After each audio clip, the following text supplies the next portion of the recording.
Paramashivam. Om Nithyananda Paramashivam.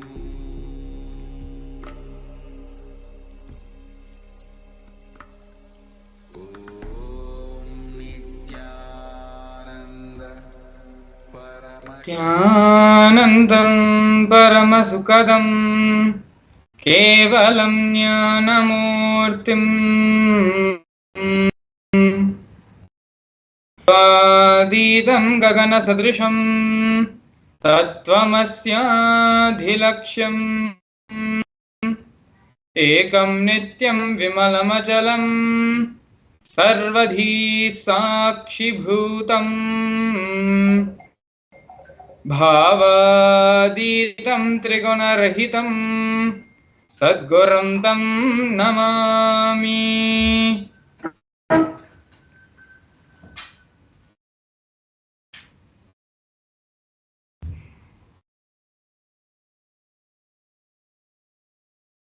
Nithyananda everyone. We welcome you all to yet another wonderful Bhava Samadhi Darshan with the Supreme Pontiff of Hinduism, Bhagavan Sri Nithyananda Paramashivam. Today, Swamiji will be giving the Chandisha Bhava Samadhi Darshan to all of us as a part of the ongoing pre-program series for the Paramashivam program starting on the February 9th of this year. Along with the program, we are going to be learning multiple things. Who is Chandisha Bhava Samadhi? Who is Chandisha Murthy? What are the various powerful cognitions, powerful truths he represents, as well as how we can, in our practical life, applicably use this power manifestation science and the powerful cognitions being revealed by Chandisha Murthy. But before all of this, I'd like to go through two things with all of you today. And both of these are very important and very special breaking news about Kailasa. The first one being the clarification of the Interpol notice of the non-existential into which was being spread false rumors and allegations being spread by media sources. As we can see here, this post is from the official page of the Supreme Pontiff of Hinduism, the official Facebook handle. And we can see here that the media reveals the truth about the no Interpol notice against the Supreme Pontiff of Hinduism, where there was no Interpol notice placed on the Supreme Pontiff of Hinduism to begin with. And also used to say that the Supreme Pontiff of Hinduism, the Interpol has debunked the spate of disinformation in media of any Interpol notice or diffusion against the Supreme Pontiff of Hinduism, in deference to the fact that he is the Supreme Pontiff of Hinduism and head of the state of the United States of Kailasa. The persecution of the Supreme Pontiff of Hinduism has also been recognized in the United Nations, international bodies, and other multiple countries. Baseless rumors spread about Interpol notices being issued against the Supreme Pontiff of Hinduism.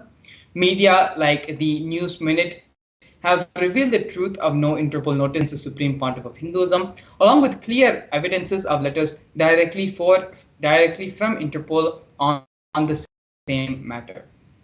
So we can see here the official Interpol notices. You can actually visit this post on Facebook, where the references and links to the News Minute report, as well as letters which state from the Interpol that no case has been put on the Supreme Pontiff of Hinduism, have all been linked in.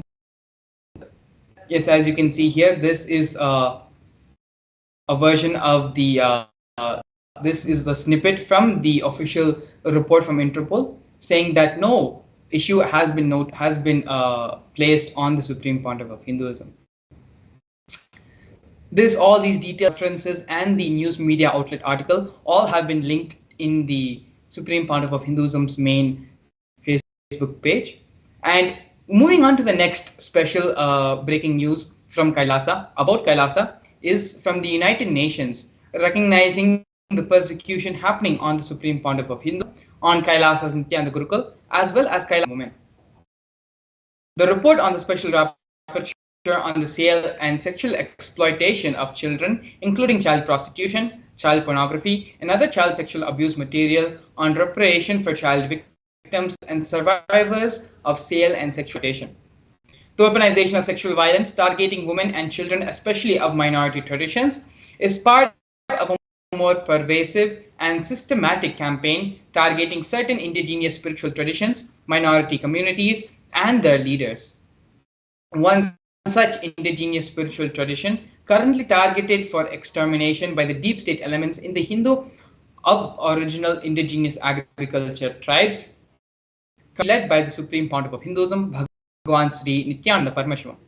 Kailasa's Nithyananda Gurukul, which is the traditional residential education system of the AIAT, is one of the core components of the AIAT. From a tender age, they learn the 64 Vidyas, types of knowledge, in a unique method of knowledge transmission.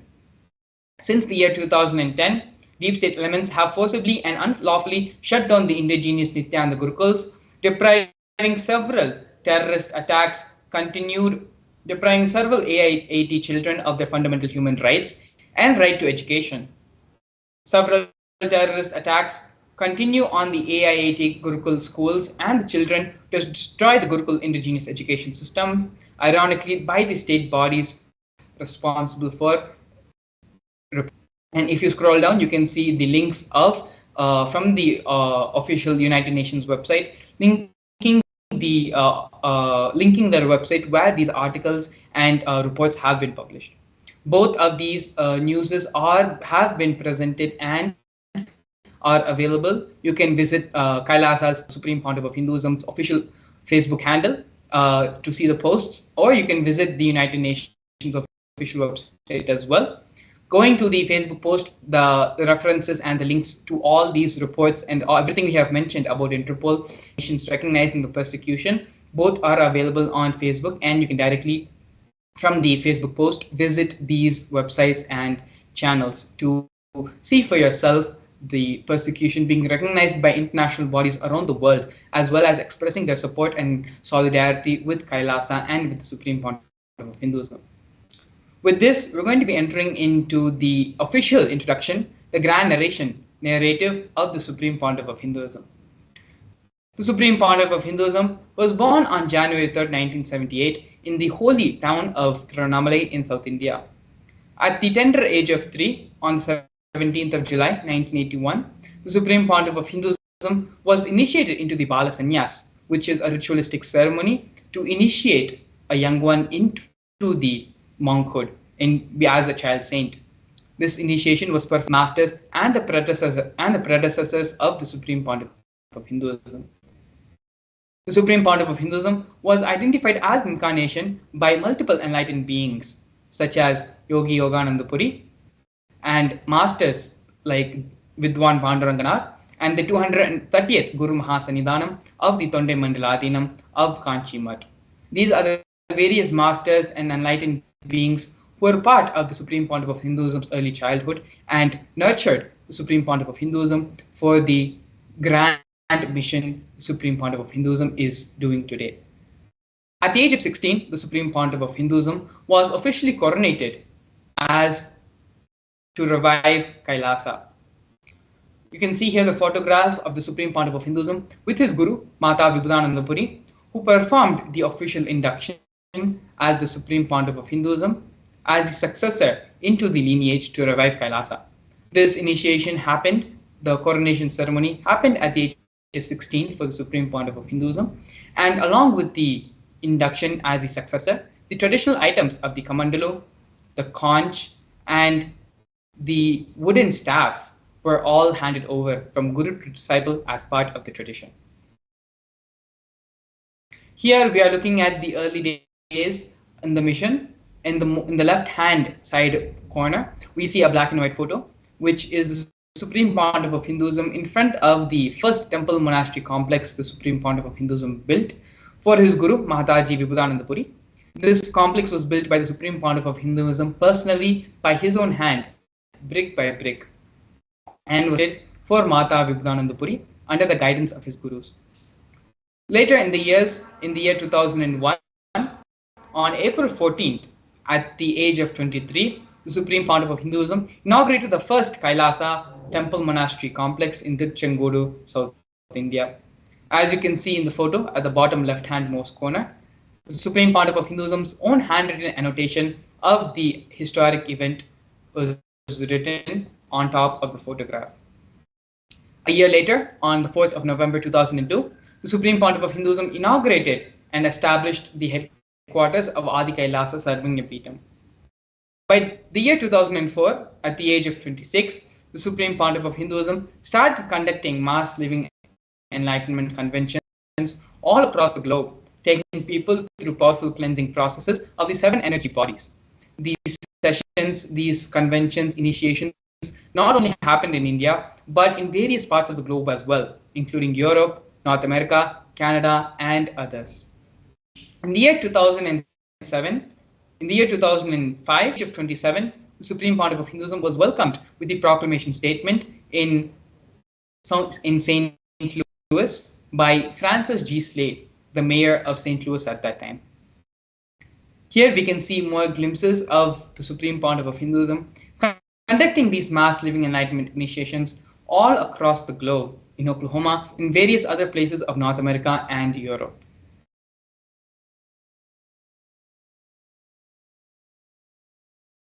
Yes, here we can see further living enlightenment conducted in the Kumbh Mela.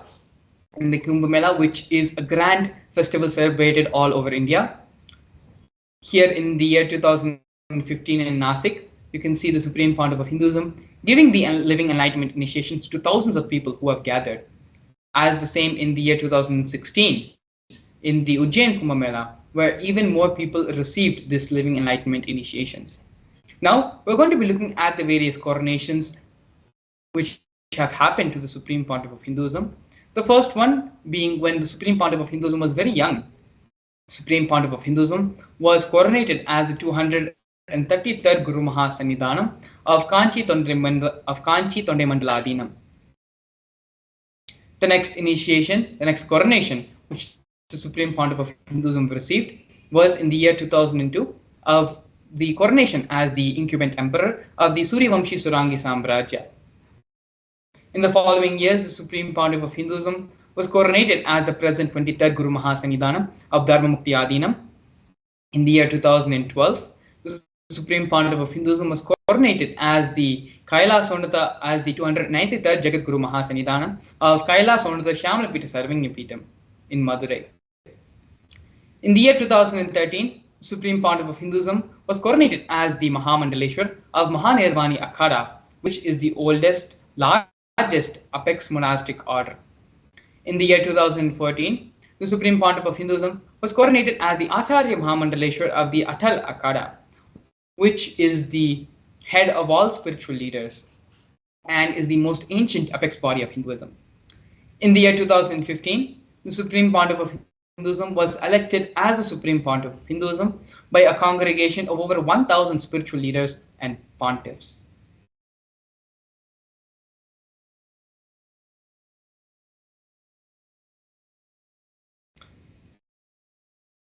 Kailasa is a macrocosmic, ancient, enlightened Hindu civilizational nation whose vision is living enlightenment for all of humanity. Kailasa's mission is to revive and share with today's world the practical applications of the greater sciences of authentic Hinduism, including Hindu cosmic physics, Hindu alchemy, Hindu cosmology, Hindu biology, Hindu mathematics, power manifestation, and other sciences as revived by the Supreme Pontiff of Hinduism. These sciences were once practiced freely all across the 56 nations spread across the continent, but are now facing extinction due to a persecution being faced over a millennium.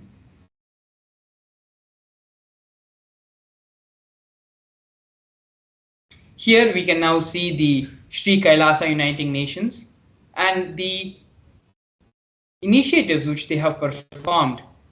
Over 108 initiatives globally have been initiated by Sri Kailasa Uniting Nations for a variety of humanitarian services, which collectively allows for the creation of an enlightened, peaceful, sustainable, equitable, resilient, and thriving world.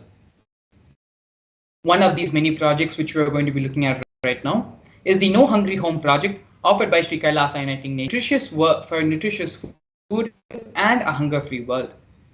More than 1 billion meals have been served by Kailasa over the past 27 years. Every month for the past 27 years, the Hindu ASMT community has organized more than 3 million Annadan services. Annadan service is the traditional service offering the free organic meals during religious gatherings, free for all and without discrimination.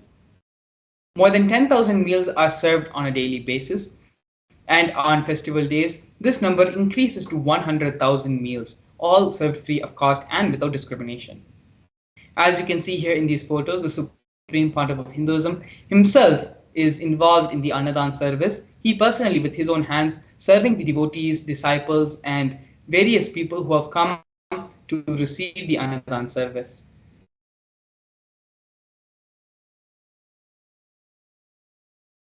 Here we have the Sri Kailasa preventive and protective centers offered by Sri Kailasa Uniting Nations for affordable and holistic healthcare. During the pandemic, a global catastrophe, a global event which shook the world and created a lot of insecurity for all of us and for many other people across the globe, the Supreme Pontiff of Hinduism is the only one who created a safe haven to protect ourselves from the COVID-19 pandemic. The Supreme Pontiff of Hinduism converted his temple monastery complexes into multi-layer quarantine facilities. These multi-layer quarantine facilities were offered free to all people, and regardless and without discrimination of their age, gender, caste, creed, ethnicity, color, social economic status, and so on. Not only that, but basic facilities such as food, shelter, medical care, and internet were all provided free of all cost and for an indefinite amount of time. More than 30 million citizens follow the Kailasa's 28-day spiritual regimen in the year 2020. Next, we have Sri Kailasa Uniting Nations for Education Reform and Development, offering the Nithyananda Hindu University and the Nithyananda Gurukul projects. Sri Kailasa Uniting Nations, the Supreme Pontiff of Hinduism, established the Nithyananda Hindu University, which is the world's largest Hindu university. Nithyananda Hindu University has more than 70 million enrollments, 7,000 free courses and extended campuses in 150 countries. The Nithyananda Gurukul was inaugurated and established by the Supreme Pontiff of Hinduism on the 2nd of October 2006. Supreme Pontiff of Hinduism for the revival of the authentic and ancient Adi Shaivite Guru-disciple education system, which is an authentic knowledge transmission system based on the fundamental principles of enlightenment.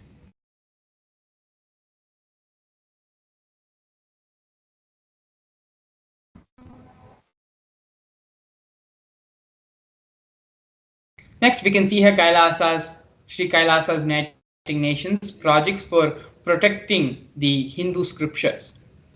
These projects are the Nithyananda Hindu Jnanalaya project, which is the library, and the Hinduismpedia project. The Nithyananda Hindu Jnanalaya was established by the Supreme Pontiff of Hinduism to collect and preserve the 1 million Hindu scriptures, while ensuring that knowledge is made accessible and shared free of all cost. The Supreme Pontiff of Hinduism himself has authored more than 10,000 books, which have been written in 3 different languages, which have been translated into 50 other different languages, and has published more than 10,000 articles, has given more than 10,000 free discourses with a combined total view of 1 billion. The Hinduismpedia project is where the Supreme Pontiff of Hinduism and the collection of more than 15 terabyte of material collected by the Supreme Pontiff of Hinduism, of digital books, rare manuscripts from all the 19 Sarvanya Pitas, ancient mats, and ashrams. More than 1 million pages on Hinduism have been collected, and a collection of 20 digital books, 1,000 e-textbooks, and 1,000 articles and 100,000 articles on various topics of Hinduism have been collected in these projects. The next offering we are seeing by Sri Kailasa Uniting Nations is for global peace and religious harmony, offering the confluences for world peace. In the year 2009, the Supreme Pontiff of Hinduism organized a month-long peace walk covering 1,000 kilometers in 1,000 villages to bring together in harmony from all walks of life to promote feeling, connection, and oneness among people. During the walk, health camps were conducted in villages along its path.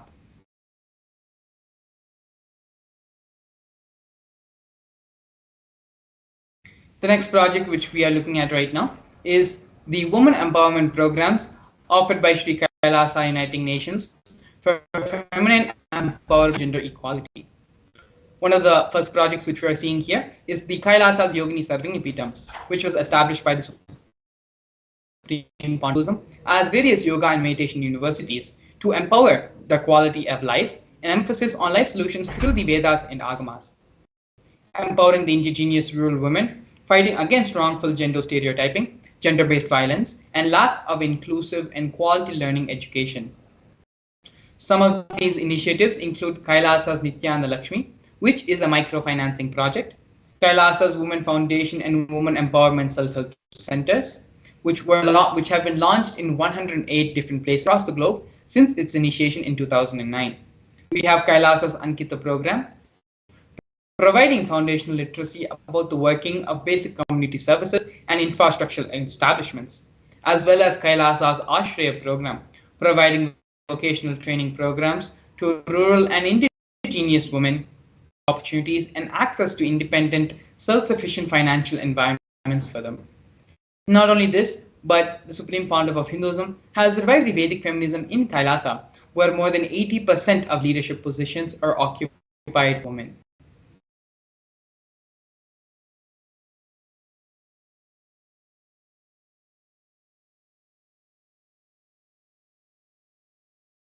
Here we're looking at one of the most historic in the history of Sri Kailasa. Before that, we're going to be looking at Sri Kailasa Uniting Nations offerings in the field of yoga. First is the Nityananda Kriyas, which are 108 scientifically validated Kriyas revived by the Supreme Pontiff of Hinduism, specifically targeting 108 major diseases and disorders such as diabetes, arthritis, blood pressure, and rheumatism.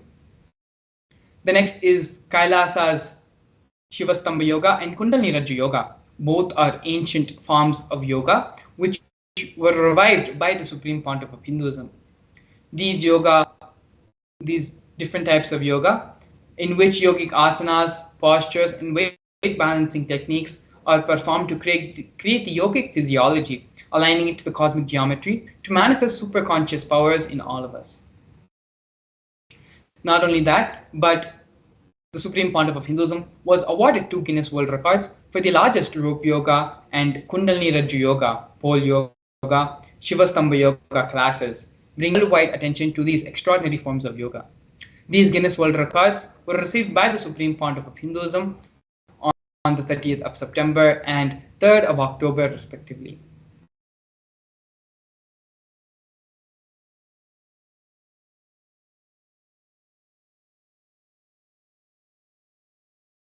We are now looking at one of the most historic moments in the history of Kailasa and the Kailasa nation.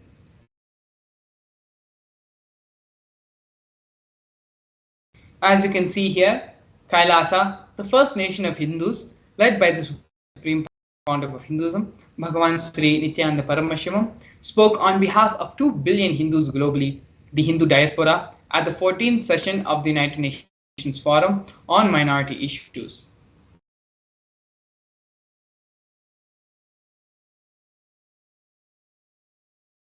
A significant milestone in the history of Hindus and the sovereign state of Sri Kailasa happened on the 2nd of December 2021. His Excellency Sri Nitya Moksha Priyananda, Ambassador Extraordinary and Plenipotentiary of Kailasa, represented the persecution of Hindus at the 14th session of the United Nations Forum on Minority Issues. The theme of the forum was conflict prevention and the protection of indigenous human rights of minorities. This was the first time the plight of persecuted Hindu minorities was represented in the United Nations. The ongoing, systematic, and generation attacks on Hindu diaspora were highlighted in this meeting.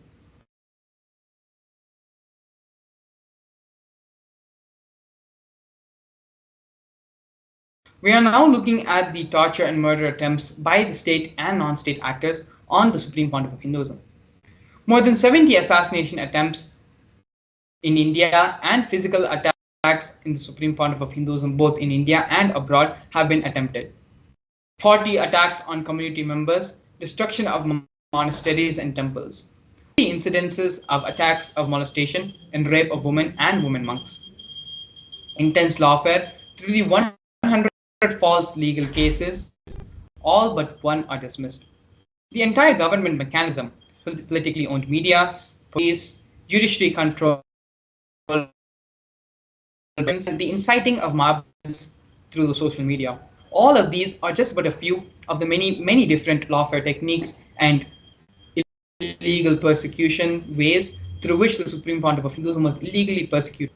But despite all of everything which the Supreme Pontiff of Hinduism has been, Swamiji was steadfast in his resolution and commitment to establish the Kailasa nation for all Hindus, to revive and protect this ancient Hindu Dharma and give the superconscious to the whole of humanity.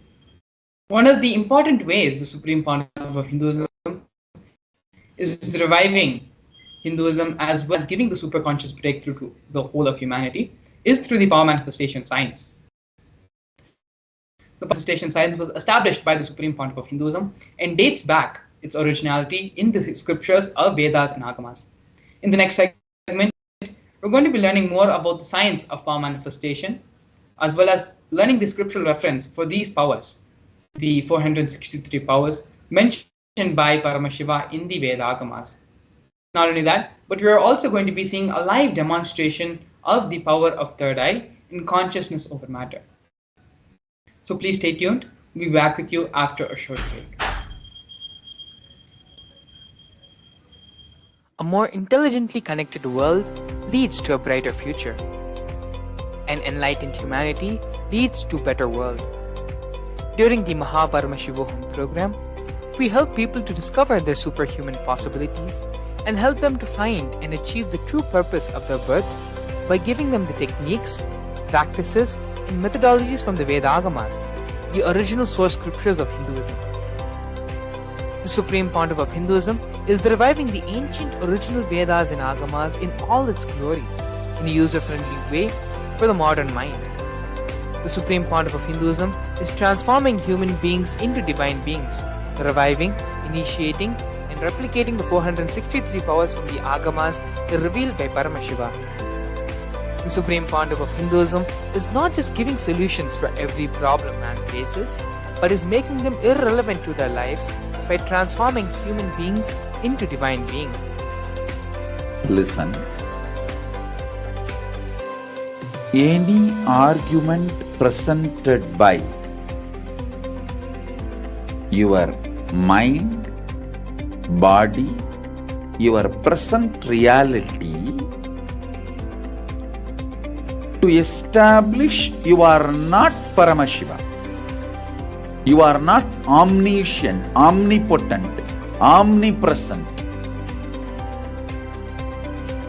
Anything presented to prove you are not Paramashiva is illegitimate. Decide this. This is super determinism. Understand? Anything you declare as illegitimate will lose power over you, will die in few days, few minutes, maybe in few weeks, whatever few days it takes. It will not have power over you. Understand, this is the method for sudden enlightenment. This is the method for sudden enlightenment. It happens by the Shaktipada. Here Paramashiva is sitting to tell you all, you are Paramashiva, you are me. with Shaktipada and Shaktinipada. The Dvitiya Vinyasa Krama is an extensive and thorough yoga sequence to prepare your body to receive the experience being given by the Supreme Founder of Hinduism. Through the yoga, which is aligned as per the source scriptures laid down by Paramashivam and the Agamas, you break all the impossibility in your body and in turn break the very cognition of impossibility. The program leads you to go beyond your human frame and limiting human ideas, which prevents you from living your highest possibility. I will reach you wherever you are, whichever corner of the world you may be. I will reach you with enlightenment. Again I tell you, I am not here to prove I am God, I am here to prove you are God. Don't wait to become divine. Register now at paramashivoham.org.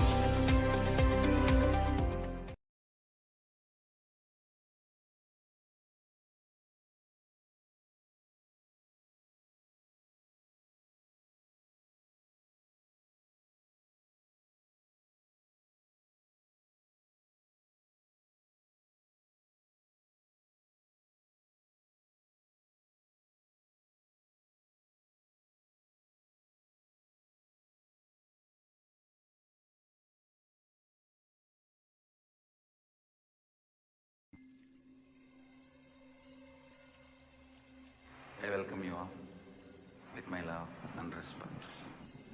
Let you all open all your three eyes. Om Nithyananda Paramashivam.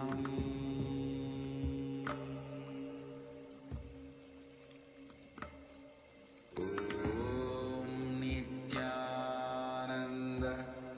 Paramashivam.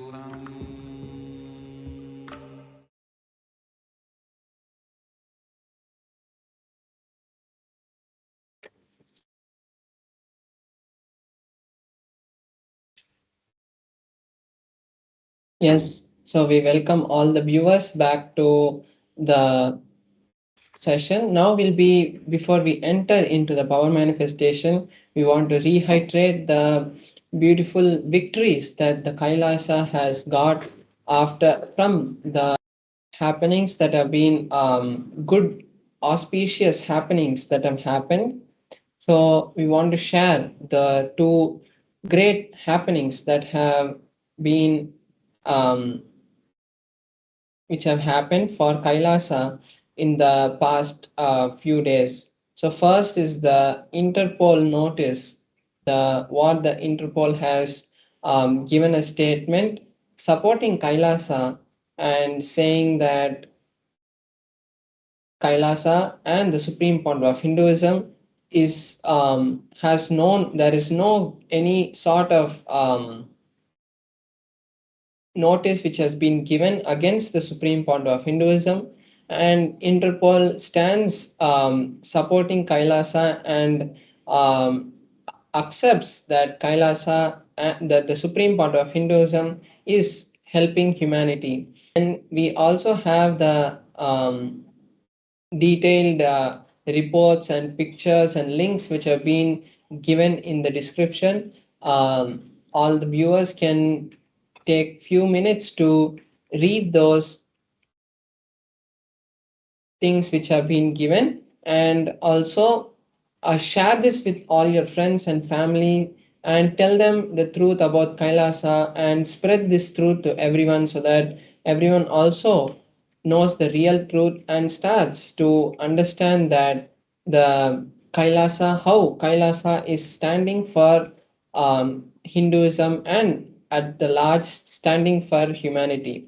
And then we also have the report from the UN also, which has given another report stating its support for its recognition of the various persecutions that have been happened on the children and the women and at the large the whole Hinduism and the whole Sanatana Dharma. UN also understands and has given their strong statement and statement of support for Kailasa and recognize the various persecutions that have happened on Kailasa. So the make sure that you go and visit this. Both of these posts are pinned as the featured posts in the Facebook page. So all of you viewers can go and even as soon as you enter the Facebook page, you will see both the posts being pinned at the top, and you can share this with all your friends and family and share it to as many groups, forward it to other people so that they also know how the Hinduism has been attacked and how the Supreme Founder of Hinduism is standing to revive it and support the whole of humanity to go to the next superconscious breakthrough. So now we'll be entering into the power manifestation segment where we'll be understanding the various truths about power manifestation and ultimately having a live demonstration of the powers. So first let's understand what is power manifestation and what Paramashiva has told about it in the Agamas. So in the Veda Agamas, the source scriptures of Sanatana Dharma, Paramashiva reveals in elaborate detail that every human being is hardwired to be able to manifest the 463 extraordinary Shaktis. Manifesting powers are described in a systematic method and science for human beings to explore the various possibilities and powers and have access to the various states of consciousness. Shaktis manifest from the fundamental cognition that you are divine. You need to manifest divinity and not you are a man and you need to reach divinity. So there's a direct difference in that. There's a fundamental difference in that. Now we're going to be understanding the difference between the Shaktis and the Siddhis. The Shaktis are the powers that manifest from the space of Paramashiva as a side effect of feeling connection with the Guru, whereas the Siddhis are powers that manifest from penance for enlightenment. Shaktis are the source of enlightenment, whereas Siddhis are manifested on the path of enlightenment.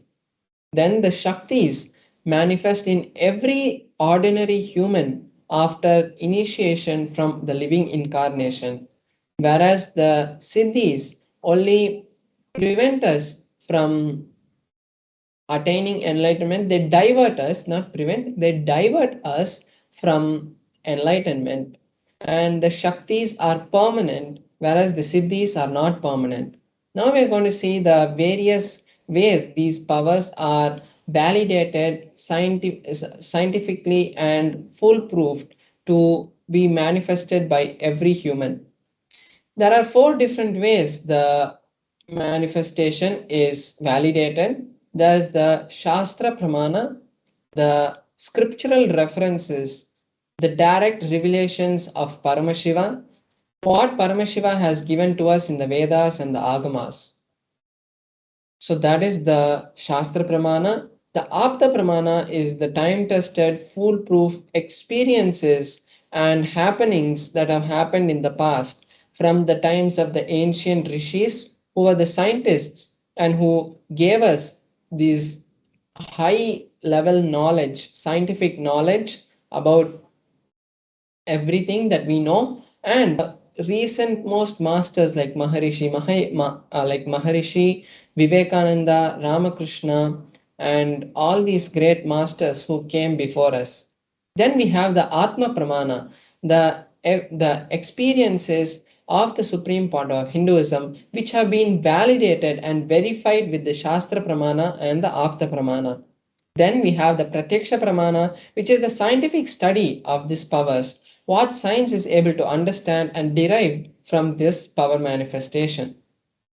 We're going to be seeing the details of this in a few minutes, but first we have to understand who is the source and how these powers manifest. The source for these powers to manifest is Paramashiva, who is the primordial divinity in Hinduism, the ultimate reality and cause of which is self-effulgent, Swayam Prakasha, all pervading, unchanging beyond time and space and form, and he is the causality as the fundamental base of manifest and the unmanifest. And he creates this whole cosmos and this whole existence to the five actions, the Panchakritya. So, this is the understanding about the source of how these powers are manifested. Then there's a very powerful cognition which has been given by the supreme point of Hinduism.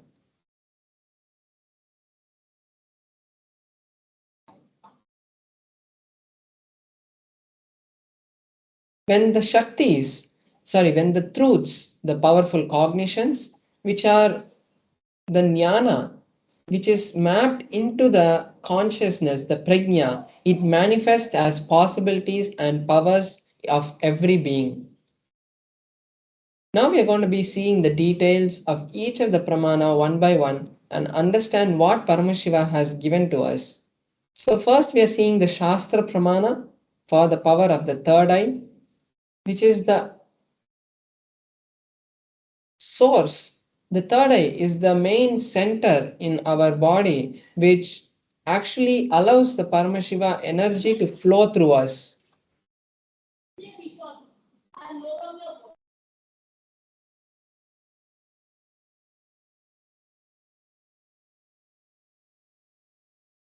So we have the Shastra Pramana, which is from the Vijnana Bhairava Tantra, a scripture which has been directly given to Paramashiva Shakti by Paramashiva. So in that, the 34th verse gives us the understanding about how the powers manifest from the third eye. The verse goes, Kapalantar manonyasa tishtannilita lochanaha pramena manaso dhadyat lakshayet lakshyamuttamam. Paramashiva says, by having the mind fixed on the inner space within the crown center and sitting stably without any movement, having the eyes closed in succession to the third eye, that stability of the mind and the inner space gives the seer the power to see through the third eye and he sees the direct vision of the ultimate goal, Lakshyam, having the vision beyond the sight of and reveals any object and place attaining the space of oneness with Paramashiva. So we can see how in this verse directly the Supreme Paramashiva is giving us the direct understanding about how the powers manifest from the third eye. Next we have the Apta Pramana, which is the experiences and historical events showing us the and validating the signs of power manifestation. Here we can see the beautiful happening of the Mahabharata, and in the Mahabharata, Bhagavan Shri Krishna initiates Arjuna into the third eye. So the story goes that Arjuna was in the battlefield and he wanted to see the Vishwarupa Darshana, the cosmic form of Bhagavan Shri Krishna. So when Arjuna requests Krishna to show that form, Krishna tells Arjuna that you cannot see my cosmic form with these physical eyes of yours. Therefore, I grant you the divine vision of the third eye. Behold my cosmic opulence. And then Arjuna is able to see the cosmic form of the whole of Bhagavan Shri Krishna, and he sees the whole cosmos and describes the various aspects of the cosmic form in the 11th chapter of the Bhagavad Gita. Then we have the Atma Pramana, the experiences from the Supreme Point of Hinduism. In his own words, the Supreme Point of Hinduism says that the first experience that I had, I was able to see everything around me, above me, the whole 360 degrees and 10 directions. Everything I realized, not only I was able to see, I was able to feel, experience all that as me.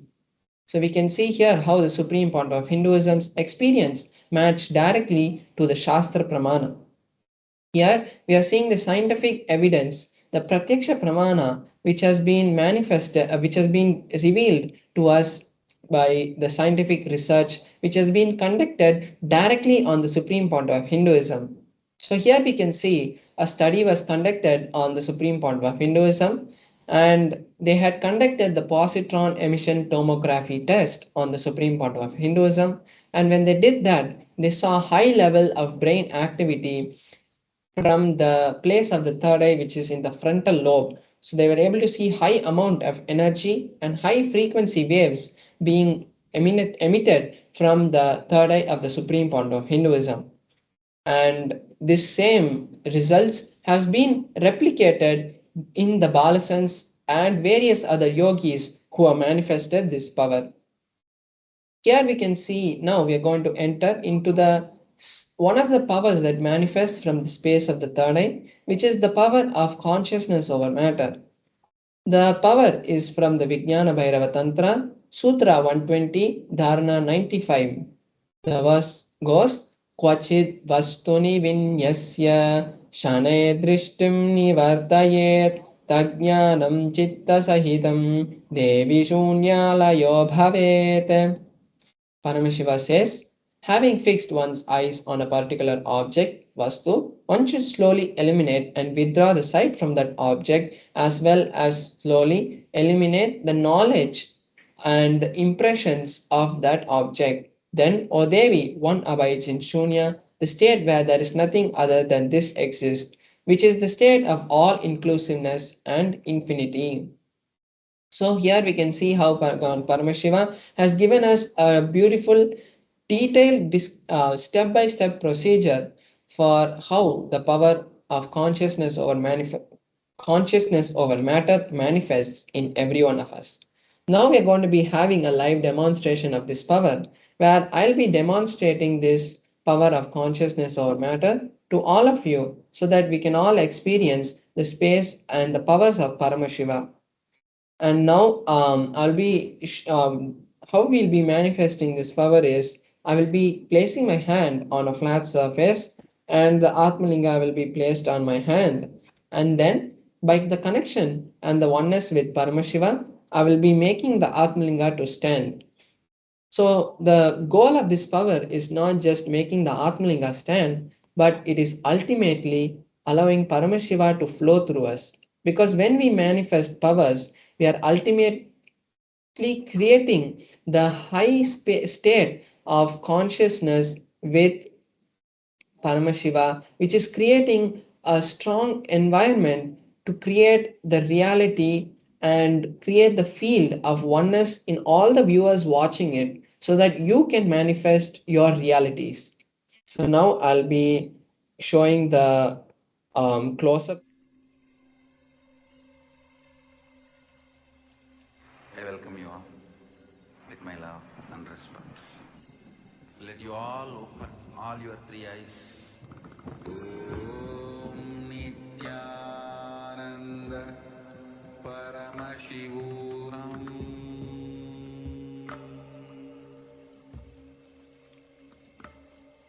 Om Nithyananda Paramashivam.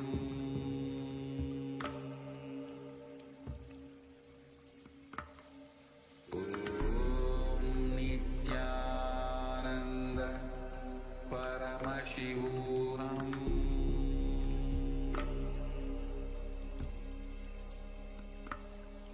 Om Nithyananda Paramashivam.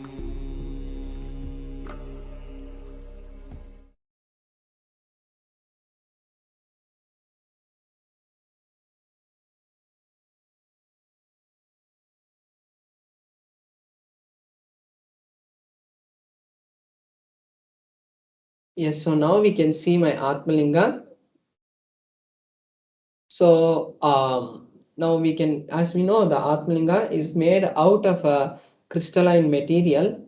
So no kind of magnet can be used to make the Atmalinga to move, or there cannot be any external things that can be used to create the movement in the Atmalinga.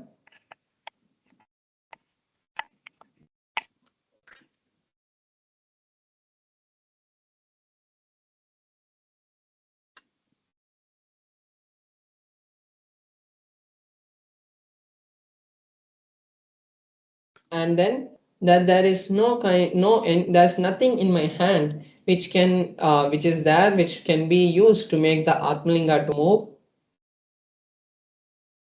So you can see that there is no strings or anything that is tied which can be used to make the Atmalinga move. And then I have this tissue paper over here which I'll be using to show that there is no kind of strings which can be used to make the Atmalinga to move. Place the Atmalinga on my hand. I will be circling the Atmalinga with the tissue paper to show that there is no kind of external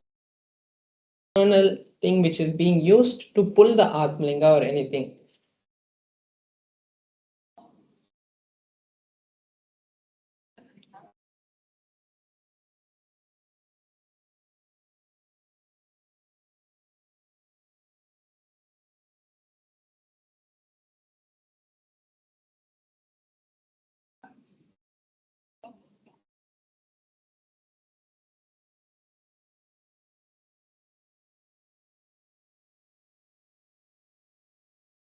So now I'm placing the Atmalinga on my hand, and now I'm just circling my Atmalinga, showing that there is no kind of any external things which are being used. So even you can see that when the tissue paper is moved, the Atmalinga is stable. So we can know that there is no kind of strings or anything which is there on any side which is making the Atmalinga move. So now I'll be chanting the Mahavakya.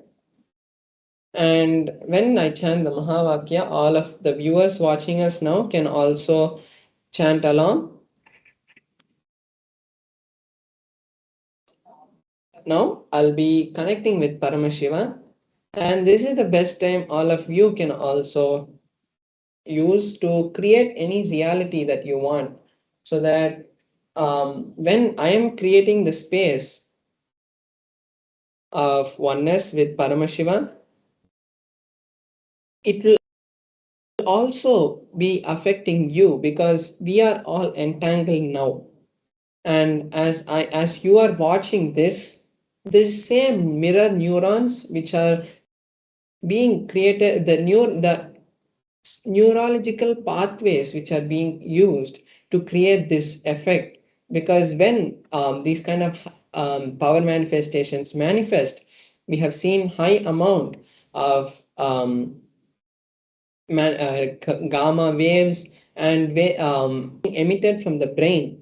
So at that time, it creates the high space for anyone who's seeing this to also replicate that in their brain. So now I'll be chanting the Mahavakya. You can also join with me and chant the Mahavakya. So you can manifest any reality that you want, or you can also manifest the same power. So now let us enter into the manifestation. Om Nithyananda Paramashivoham. Om Nithyananda Paramashivoham. Om Nithyananda Paramashivoham. Om Nithyananda Paramashivoham. Om Nithyananda Paramashivoham. Om Nithyananda Paramashivoham. Om Nithyananda Paramashivoham. Om Nithyananda Paramashivoham.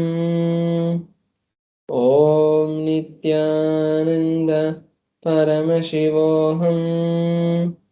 Om Nithyananda Paramashivoham.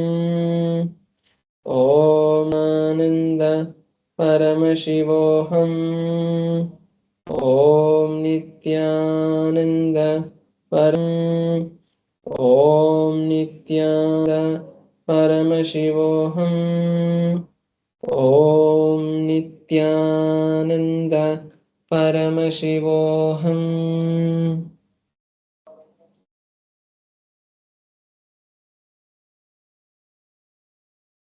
So now we have seen the beautiful manifestation of the power.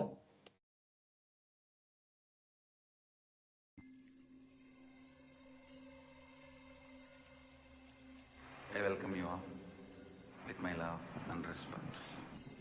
Let you all open all your three eyes. Om Nithyananda Paramashivam.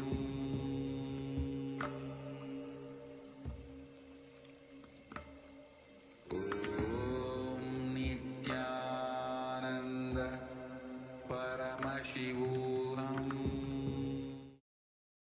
So the best thing about the power manifestation is that it is aimed and it is programmed by the Supreme Founder of Hinduism to create the best reality in our life.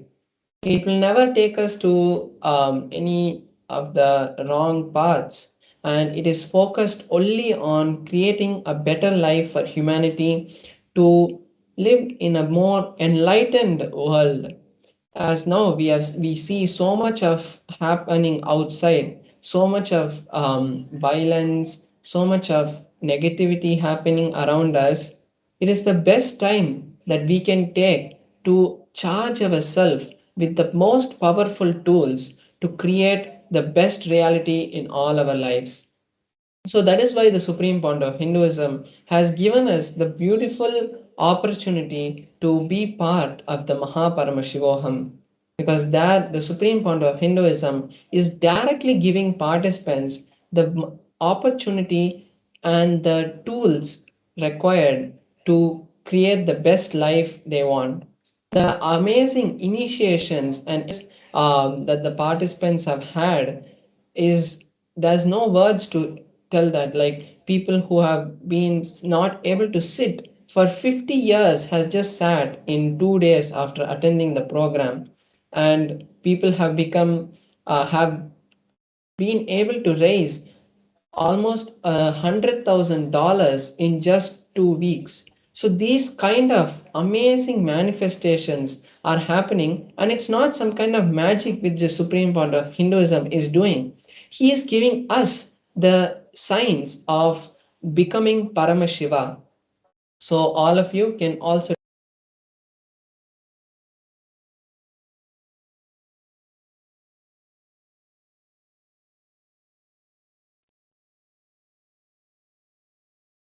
Sorry for the technical glitch.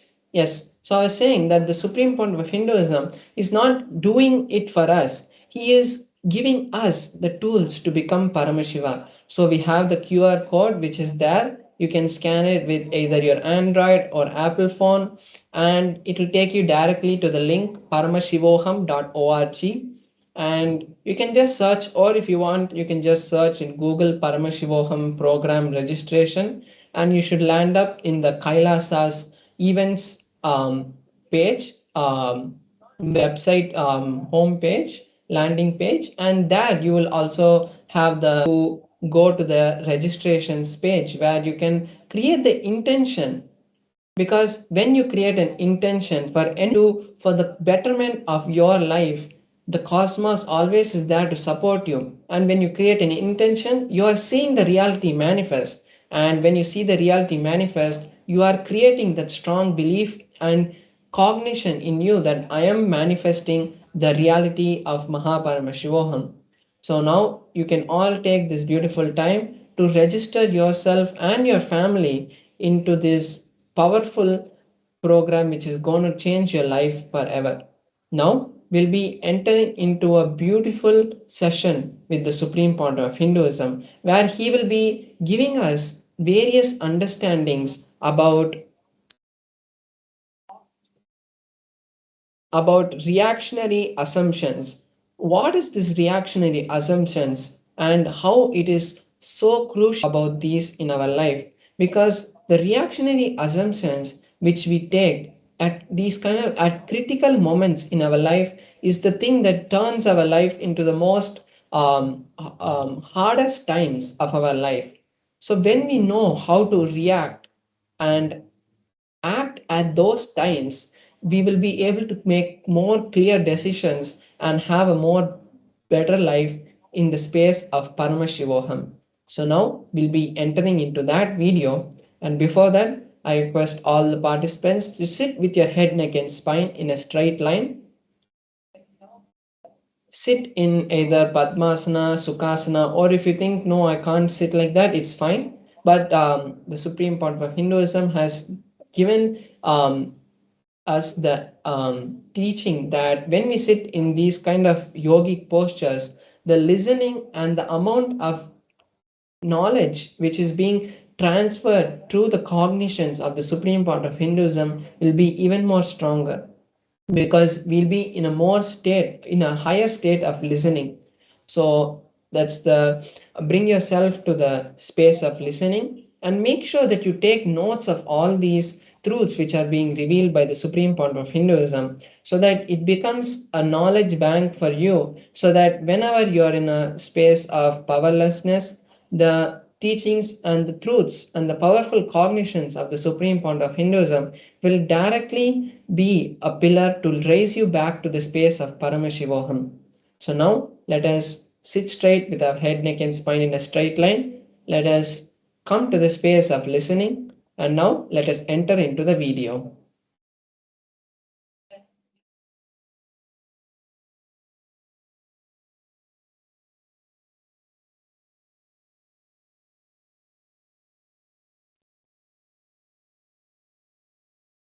Supernal effulgence of Paramashiva, which is eternal inside you, cannot be reduced, cannot be stopped, cannot be taken away from you, but you can choose to get deluded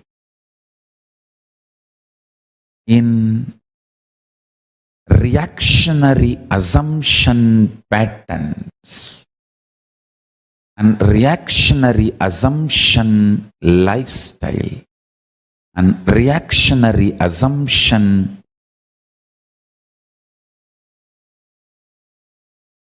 patterns and lifestyle caused mess.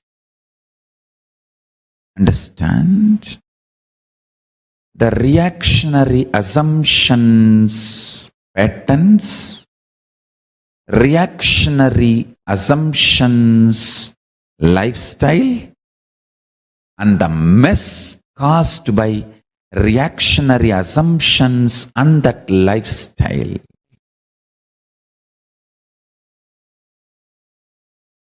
Whether you are trying to clean up the mess or add more mess, it is delusion. Let me make it clear. The reactionary assumption patterns means assuming and reacting. Those patterns, I should call them as mala, toxins. Not only unnecessary, sitting inside you, dangerous, sitting inside you. There are some things unnecessary, but not dangerous. But there are some unnecessary and dangerous. Mala, toxins are not just unnecessary, but dangerous also. The reactionary assumption patterns, toxic and dangerous, not just unnecessary. Next. The reactionary assumption lifestyle. So, behaving this way and making decisions becoming lifestyle. That is second. Third, the mess you made in your life due to this reactionary assumption patterns and reactionary assumption lifestyle. Understand? The fourth is the important statement I am making. Sometimes you go on adding to the mess in your life by continuing to operate based on reactionary assumption patterns, mala, and reactionary assumption lifestyle, pasa.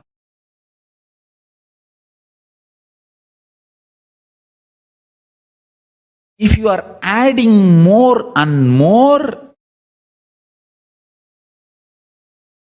reactionary assumption patterns and reactionary assumption pattern based lifestyle, you are adding more and more alahala poison in your life, and you are nicely getting by yourself. I did not utter, but you heard that word. Listen carefully. This is the most important punch. Even if you are trying to clean up the mess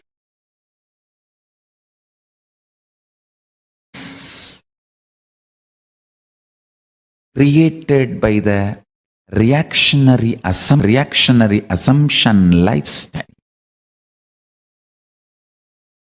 even that will be delusion. The one and only solution is unclutching, withdrawing into supernal effulgence of Paramashivam. Listen. Supernal effulgence of Paramashivam.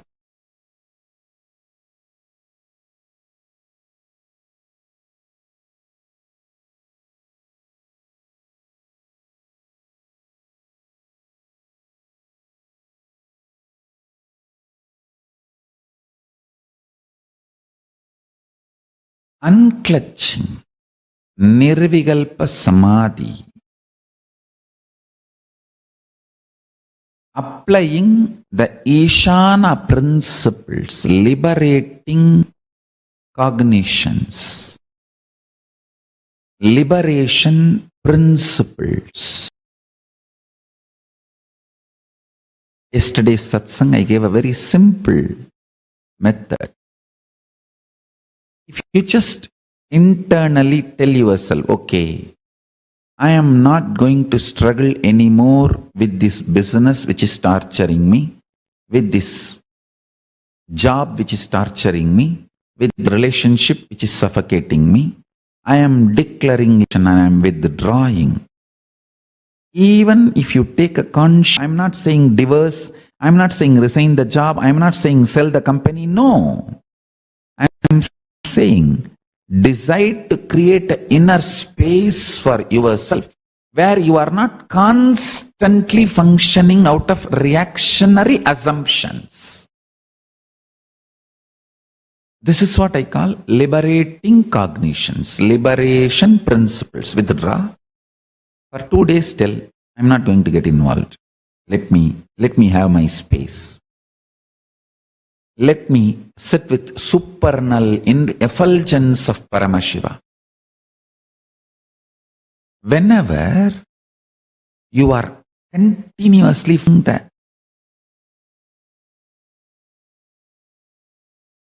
reactionary assumption mode and you are tired, demons and negative elements can enter into you influence you and turn you against the fundamental truths. That is why first thing you need to withdraw. Apply the liberation principles, liberating cognitions.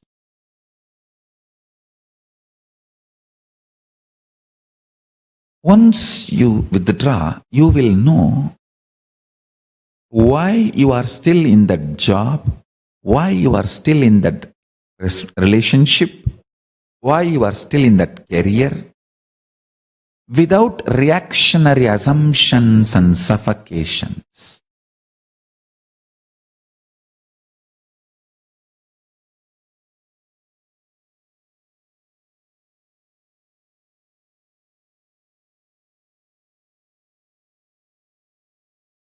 Reactionary assumptions.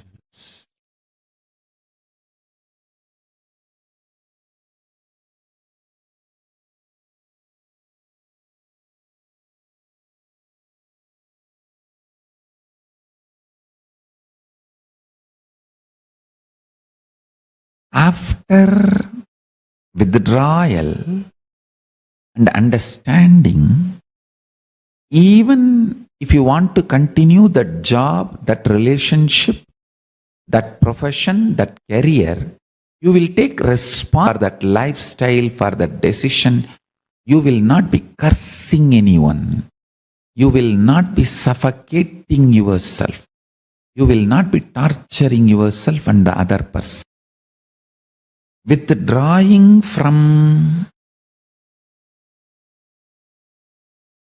reactionary assumptions also will make you realize how much you act as enemy to yourself because of the poison fed by the society continuously. If society continuously calls you cheat, thief, abuser, something, slowly, even one part of you starts getting so angry, agitated, inability to defend yourself, you start drinking that poison. Listen carefully. That is why I am saying anger is like opening your door to send your army to attack, but many times when you open your doors of the fort, your fort's door to push your army out to wage the war, the opposite side army sneaks into your fort a little bit at least. That is why I am saying do not open the door called anger of your fort. Reactionary assumptions are like a fort's door. You may be thinking, no, I will get angry and send my soldiers, attack the enemy. No. When you open, sometimes the enemy soldiers sneak into the fort through the same door, and self-hatred is enemy soldiers sneaked into your fort and sitting inside your heart. Grounding yourself deeply in unclutching Nirvikalpa Samadhi will give you the feeling you are legitimate. That's the most beautiful feeling Hinduism can give to the world. You are legitimate. You are not sinner. You are not slave. Amritasya putraha. You are the sons of immortality. Manifestations of immortality. Putra means extension, manifestation, living inheritor. Not just son or daughter, living representation, living inheritor, extension. You are Amritasya putraha. You are living inheritor of immortality, living extension of immortality.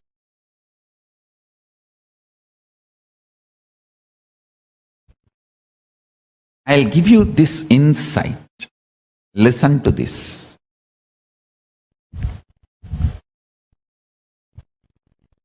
Remember, cognize, nothing which agitates you is reality outside.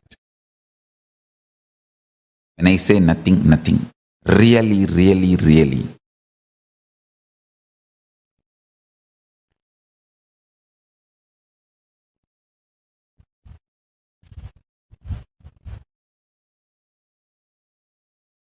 Anything which agitates you, I'll put it in 2-3 ways so that there is no misunderstanding due to the words. I'll tell you in 2-3 ways. Anything which creates agitations in you, reactionary assumptions, acting and reacting, all of it is delusion and illusion. This cognition will only make you more responsible because you will have clear inner space. You will have an inner space where there is no chaos. Everything is order. There is no reactionary assumptions. Understand? I tell you. You always see the result and then decide whether what you are doing is right or wrong. But I tell you, you should always see the inner agitation and then decide whether you are doing right or wrong. Reality is subjective, and from there it starts. End does not justify means, because what you consider as end is delusion and illusion.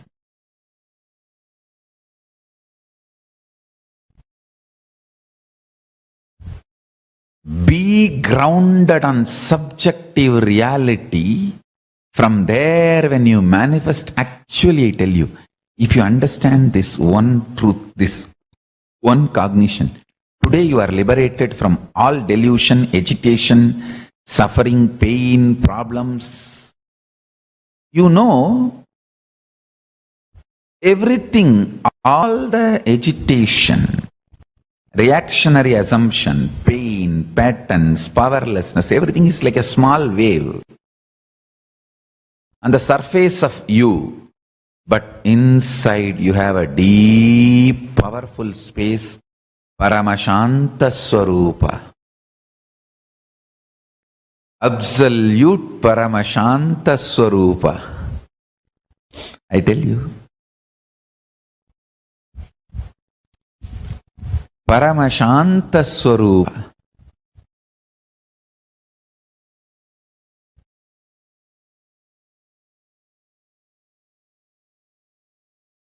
Discovering, cognizing your internal Paramashanta Swarupa is Nirvikalpa Samadhi. Discovering, internalizing your Paramashanta Swarupa is enlightenment. That is highest reality. That is all the powerfulness. That is most superior way of existing. That is anti-aging. One important sacred secret. The chaotic surface peaceful, orderly core, Paramashanta Swarupa. These two are not conflicting or contradicting to each other, they coexist. Order in the chaos, chaos in the order coexist. So do not be agitated because you have agitation. Do not worry because you have worries. Don't create complication. Understand? See, if you don't have reactionary assumptions, great. If you have reactionary assumptions, remember that is also a complementing part of your order and peace and Paramashanta Swarupa. It is not contradicting or conflicting. If you realize that, you will absolutely settle down.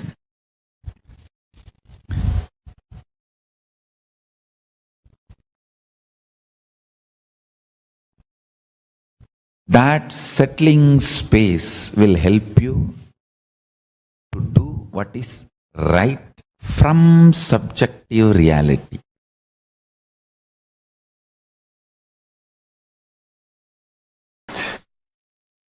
Question number 16 from Nasra from UAE. Beloved Swamiji, first thanks and gratitude for continuously upgrading us to the next level. Would like to enrich people in my country. Please guide me. How can I be a medium to tell about you, as the religious concern here restricted and Muslim people hard to convey your powerful message? Nithyananda. Nasra understands all the jnana and vijnana, pure science and applied science I reveal to the world, is preserved in Vedas and Agamas in Hinduism. But I am beyond religions. I am available beings. Your question is more with your reactionary assumptions. Just decide to do tyaga of all your reactionary assumptions and reach out to people with a tremendous compassion. Decide to initiate work sincerely with tyaga. All your reactionary assumptions will be cleared. It will be too easy to reach out, especially in the country you are living and the people who are living in that country. Just understand that jnana and vijnana I revealed is preserved in Vedas and Agamas inside Hinduism. I am rooted in Hinduism, but I am available for the whole universe, all human beings and all beings ultimately. I am available for all. If you decide to do tyaga of your reactionary assumptions and maintain your will, persistence and work, you will be easily be able to reach out. If you decide to empower your reactionary assumptions, you can go on feeling as victim. If you decide to empower your will, persistence, you can enjoy victory. Empower will, persistence, enjoy victory. Don't empower reactionary assumptions, suffer victim mode.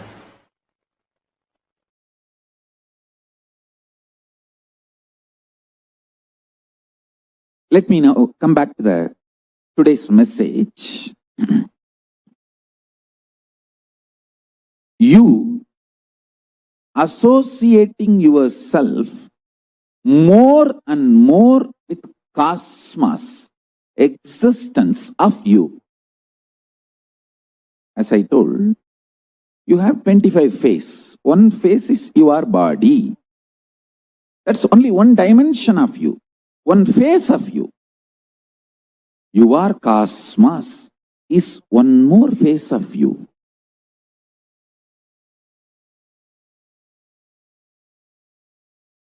Till December 14th, start enjoying more and more this phase. You are cosmos.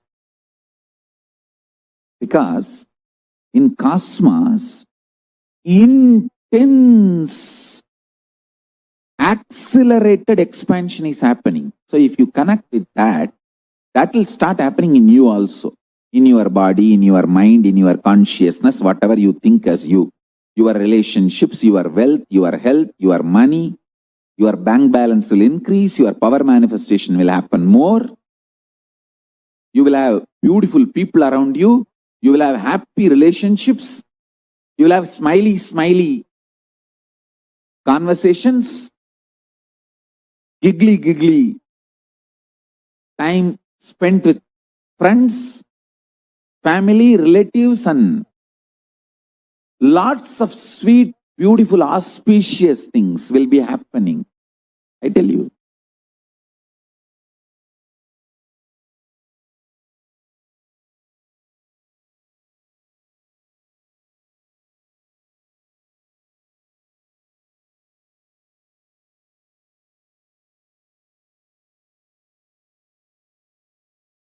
When a man feels insecure, his first reaction is sexual activity.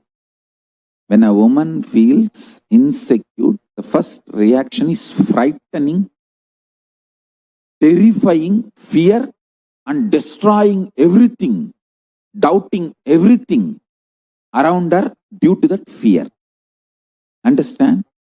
In both situations, you just need little bit of unclutching and relax to the truth. You are cosmos. Develop this one phase in you. You are cosmos. You will see tons of your reactionary assumption based destructions will reduce.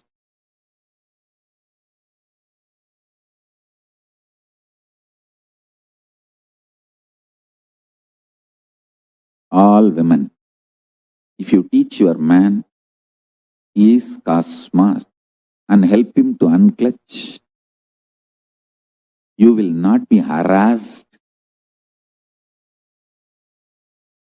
demanded, you won't feel exploited, you won't feel used. He will be such beautiful part of your existence. All men, listen, if you teach your women, they are cosmos and little unclutching. You don't have to shiver in your own home for that 3 days.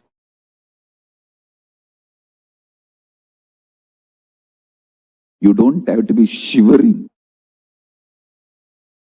terrorized, terrified. You can be relaxed. Realize this one truth.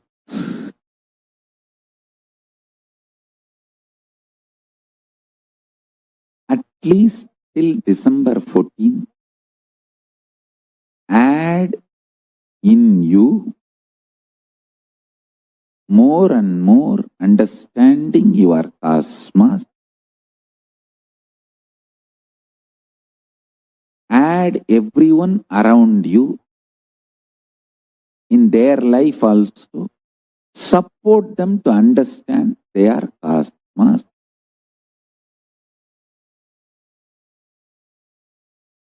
Always cherish pure love. Always cherish pure love.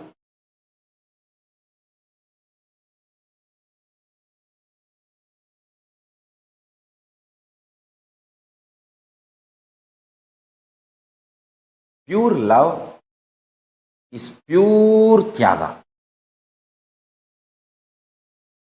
It will have tremendous patience, tremendous tyaga. Understand, listen carefully. It will never be reactionary assumption.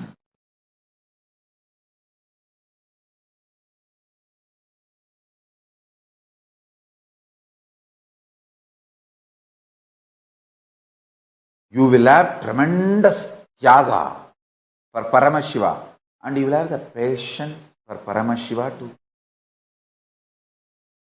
manifest in you.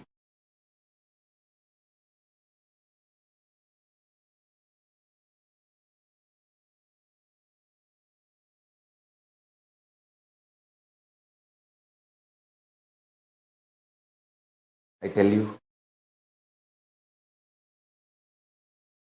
tremendous pure love and waiting only becomes like a pure fire, purifying you more and more and more.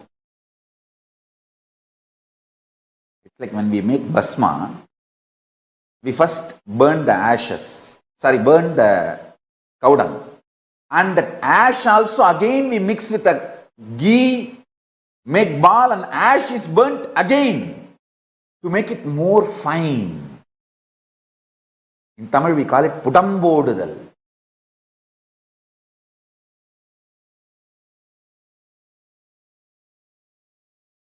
To make the bhasma or to make the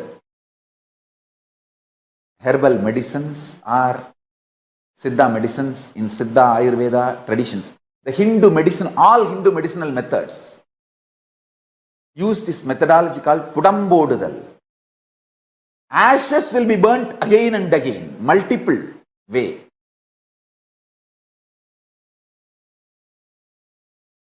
I had the fortune of studying Siddha traditions under some of the great Siddha doctors in Thiruvannamalai. Isaki Swamigal himself is a great Siddha doctor. And I have seen this Pudambodal, Kaluvattil,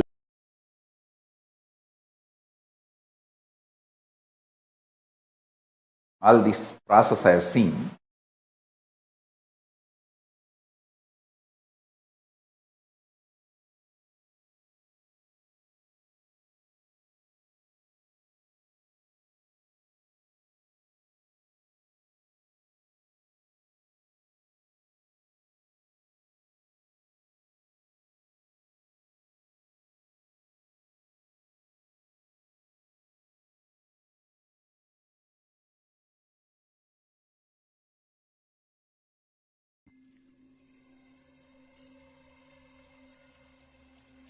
I welcome you all with my love and respect.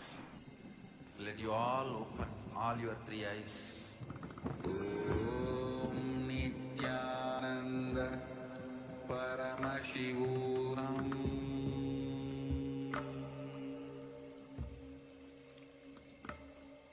Om Nithyananda Paramashivam. Paramashivam. Om Nithyananda Paramashivam.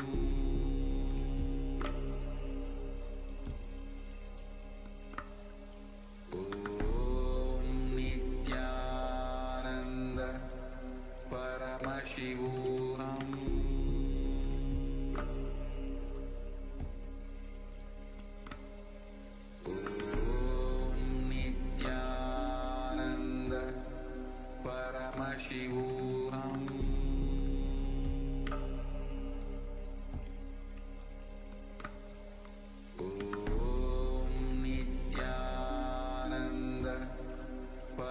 Paramashivam.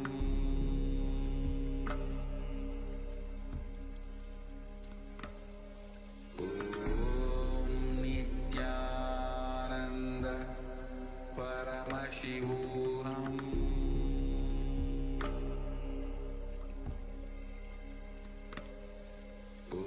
Om Nithyananda Paramashivam.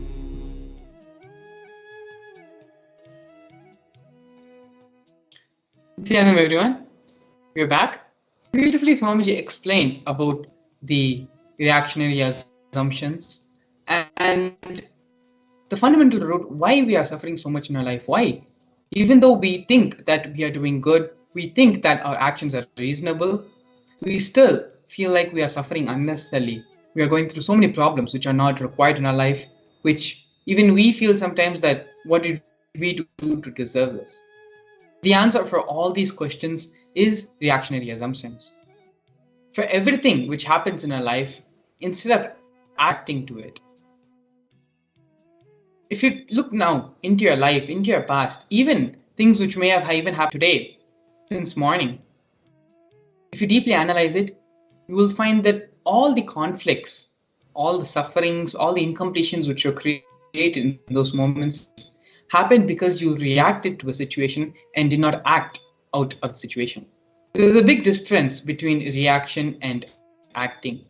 As Swamiji beautifully explains, when you act in any situation, the space of completion from a space where you're not taking decisions out of your emotions or your incompletions.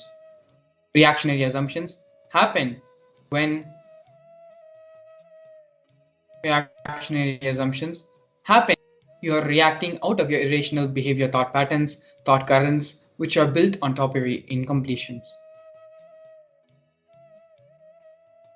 In this first step of the which we are going to do today, we are going to be first penning down the situations which creates agitation in reactionary assumptions, actions, and reactions.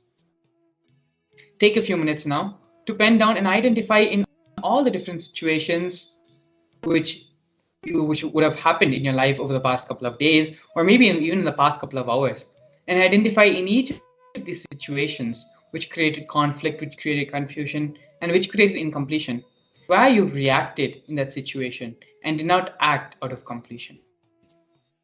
Take a few minutes down and pen down all the situations in which the agitation was created, reactionary assumptions happened. It is through these internalization exercises which we do, it allows for our being to come to a deeper space of completion, which has to raise to a higher frequency during the Bhava Samadhi Darshan with the Supreme Pontiff of Hinduism. When the Bhava Samadhi Darshan is in progress, the Supreme Pontiff of Hinduism is vibrating at a very high frequency of Mahakailasa. And as we seeing and having the darshan of this Bhava Samadhi Darshan helps us to raise to that highest frequency. Having this deep space of completion in our beings, identifying and completing these incompletions allows this process to be a smooth and easy process. So please take a few minutes and pen down in these various situations in your life where the reactionary assumptions happen.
Or the distraction may be happening in your Vatavarna, in your space. whatever it may be, maybe mobile devices or work notifications or something which may be happening in the house. It is only doing these internalization exercises you give time for yourself. If you sit and analyze your whole day from morning to night, you are mostly thinking about something else, thinking about next what is supposed to happen, or maybe having a reactionary assumption about a certain situation which is happening in your life, or maybe worrying or being in anxiety about something. But how much time are you actually for yourself, to work on yourself?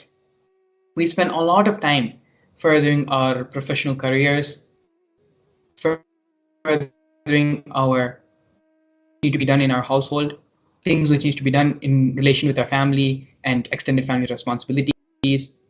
But how much time are we actually taking to look into, build ourselves, solve the problems which we are personally facing?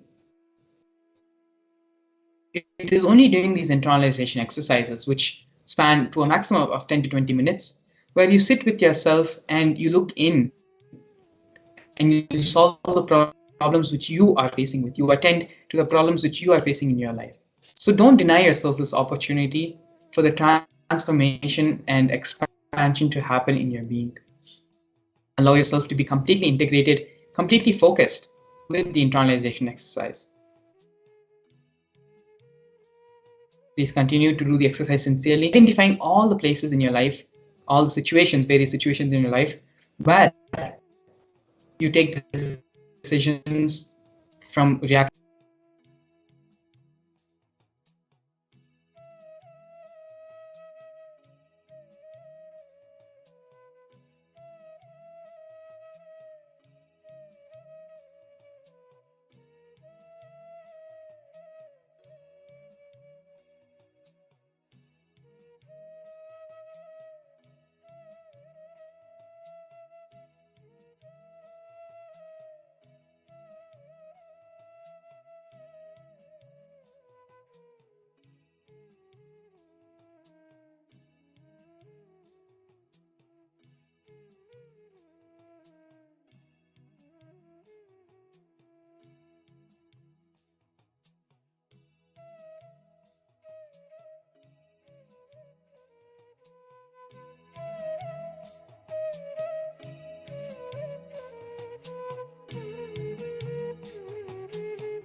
Where you get frustrated by the alarm clock which may be waking you up in the morning, or it can even be a big decision, something which would have happened in your office or in your workplace, where you acted irrationally out of your reactionary assumption thought patterns, and not handling the situation logically and maturely. Whatever may be the scale or the scope of the situation, of the decision you take, the source, root cause, root pattern is one, is the reactionary assumption. In our life, when we are stuck in a certain aspect, a certain field, or a possibility in our life, it is not just limited to that certain aspect of your life. It expands, it spreads to all the other different aspects of your life as well.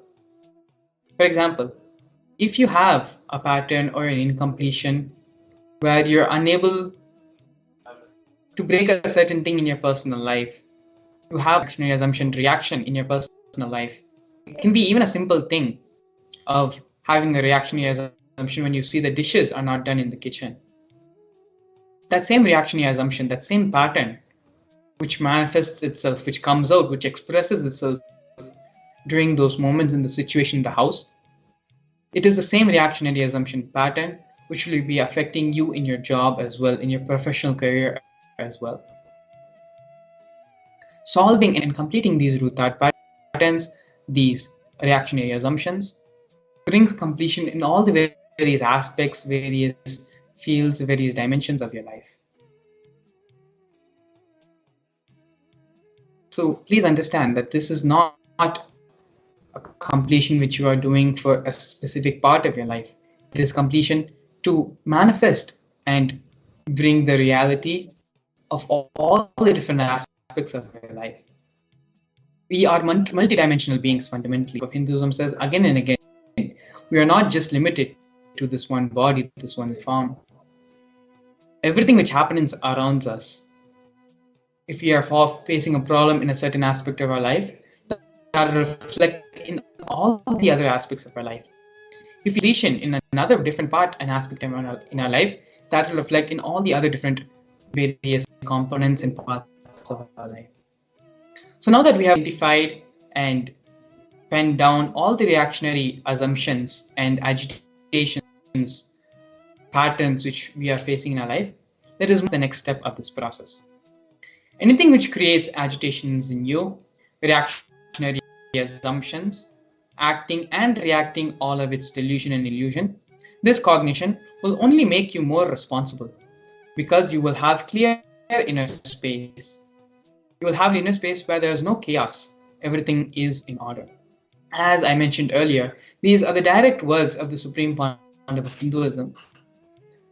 The reactionary assumption which may be troubling you in your household, in your, before you leave for your job or before you enter into your work life, a pattern which is holding you there, holding you throughout your whole day and manifesting in different various scenarios in your life. So completing even just one reactionary assumption, one thought pattern which you may be suffering with, will bring tremendous change and tremendous transformation across all the different fields and aspects of your life. It is time to find where the inner agitation is deluding us. This is a process which only you can do for yourself. Only you will be able to identify where the delusion and where the inner agitation is happening in you. Take responsibility and decide that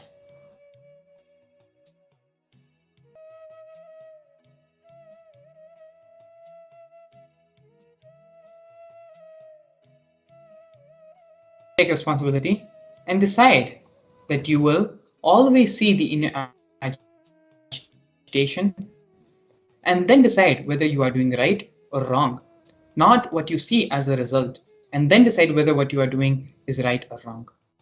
So do not be agitated because you have agitation.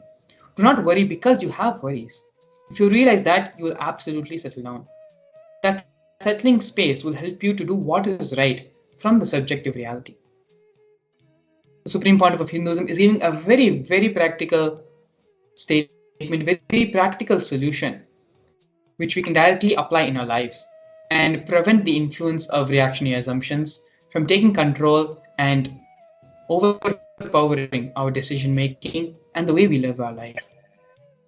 If you realize that the reactionary assumptions, just because you have a worry, just because you have something which needs to be attended to, which needs to be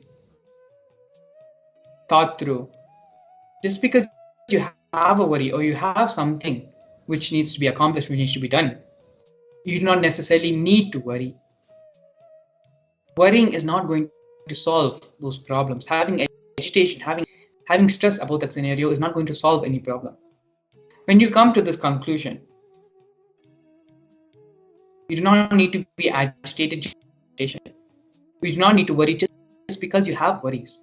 When you come to this conclusion and this understanding, naturally you will settle down and you'll be able to make the right mature cognition from the space of right maturity and cognition. You'll be able to make decisions. This is a fundamental understanding which we all need to cognize with. And it is through this understanding only can we stop living out of the reactionary assumptions and start living life so that you can manifest your full possibility. Life is a continuous challenge of the possibilities, adversities which we are going to continuously be facing. It is only your reaction, how you are going to handle the situation.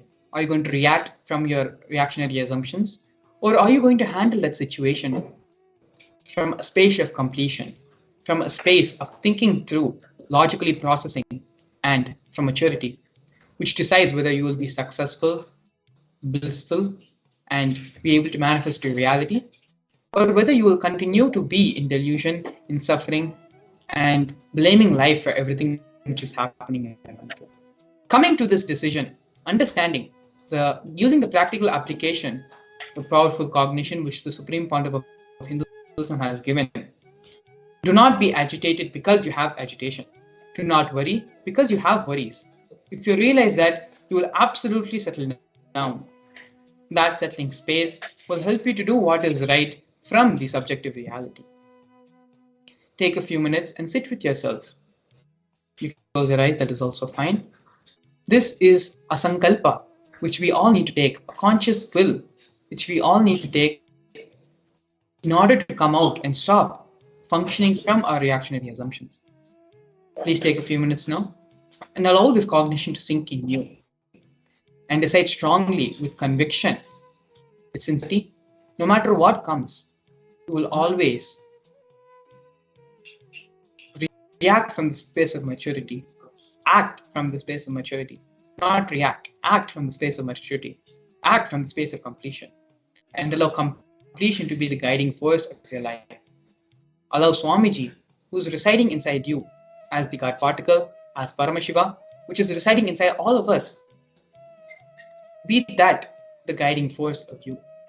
When you come to this decision, you yourself will be surprised many times in your life how you're able to handle certain situations, how you're able to behave maturely and not only bring completion between yourself and others, but also bring completion in the Vatavarana, the space which you are living. So now let's take a few minutes and sit and decide strongly to act from the space of completion and not react from our compulsion, from our reactionary thought.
With this newfound conviction, with this newfound powerful cognition, given by the Supreme Pontiff of Hinduism.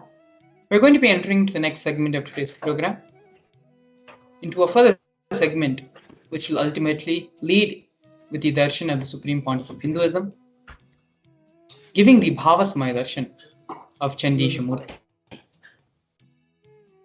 Before I leave you all for the break and to the next session, the simple process, if you had done with little bit of sincerity and little bit of intensity, you will start immediately seeing the results, the effects of this in your life. You start seeing the immediate results of this powerful cognition in your life. This is just but many practical solutions, applications, and initiations which the Supreme Pontiff of Hinduism has given to the world. In the upcoming Paramashivam program, starting from February 9th to 28th, not only this one powerful cognition, but multiple hundreds of various cognitions, clicks, new thought patterns will be formed in you.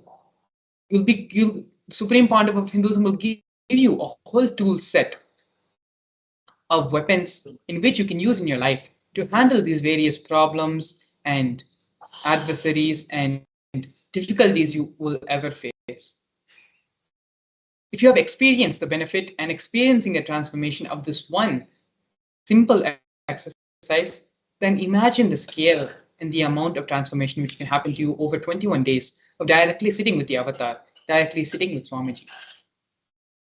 So without further ado, without further delay, the registration link is being projected below. We have a QR code as well. You can scan the QR code or you can visit the website directly, paramashivam.org, and register yourself for this Paramashivam program. But directly, not only this, but multiple different problems in your life, and Supreme Pontiff of Hinduism guidance, personally for you, for what you need to understand and for what you need to practice in your life. Imagine having Swamiji just for you for 21 days and attending to each and every single aspect of your life, ironing it out, and giving you the solutions which you need to manifest your ultimate reality. It's all just but filling a form away. Visit the website paramashivam.org for more information and to register yourself for this program. And so now with this, I'll lead you into the next session of today's program. Please stay tuned with us. We'll be back with you after a short break.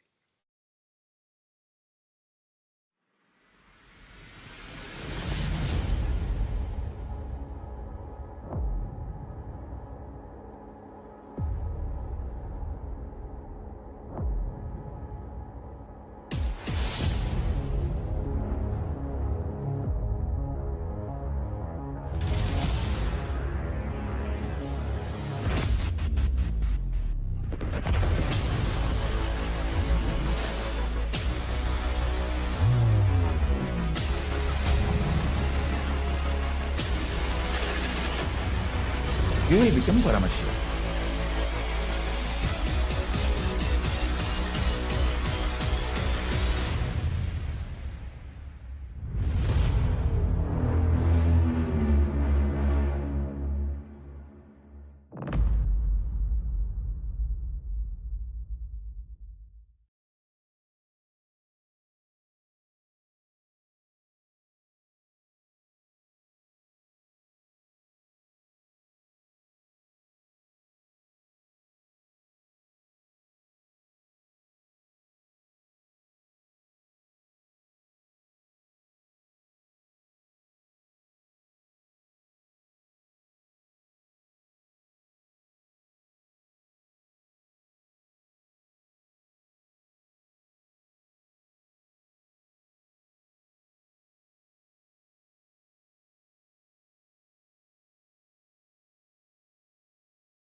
Paramashivam.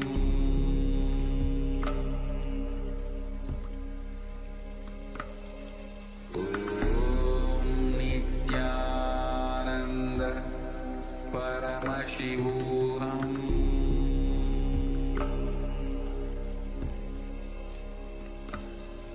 Om Nithyananda Paramashivam.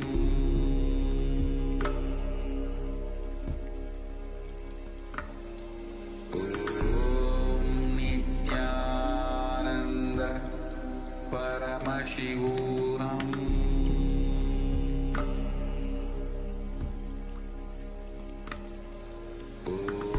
Om Nithyananda Paramashivam. Om Nithyananda Paramashivam.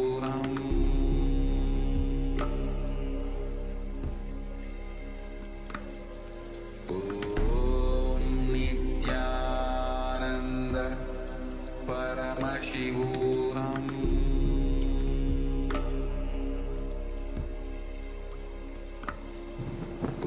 Om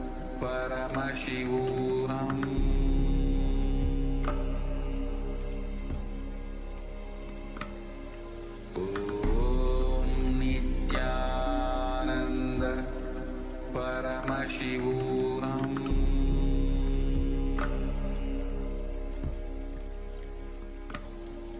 Om Nithyananda Paramashivam.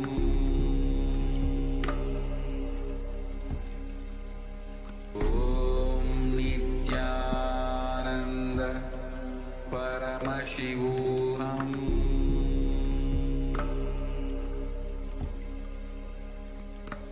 Om Nithyananda Paramashivam.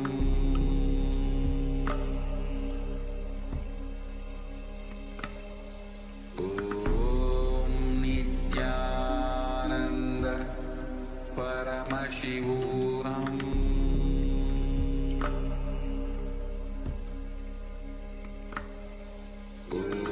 Om Nithyananda Paramashivam.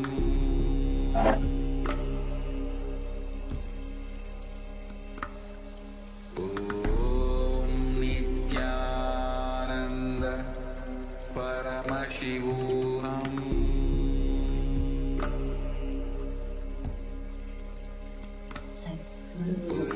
Om Nithyananda Paramashivam.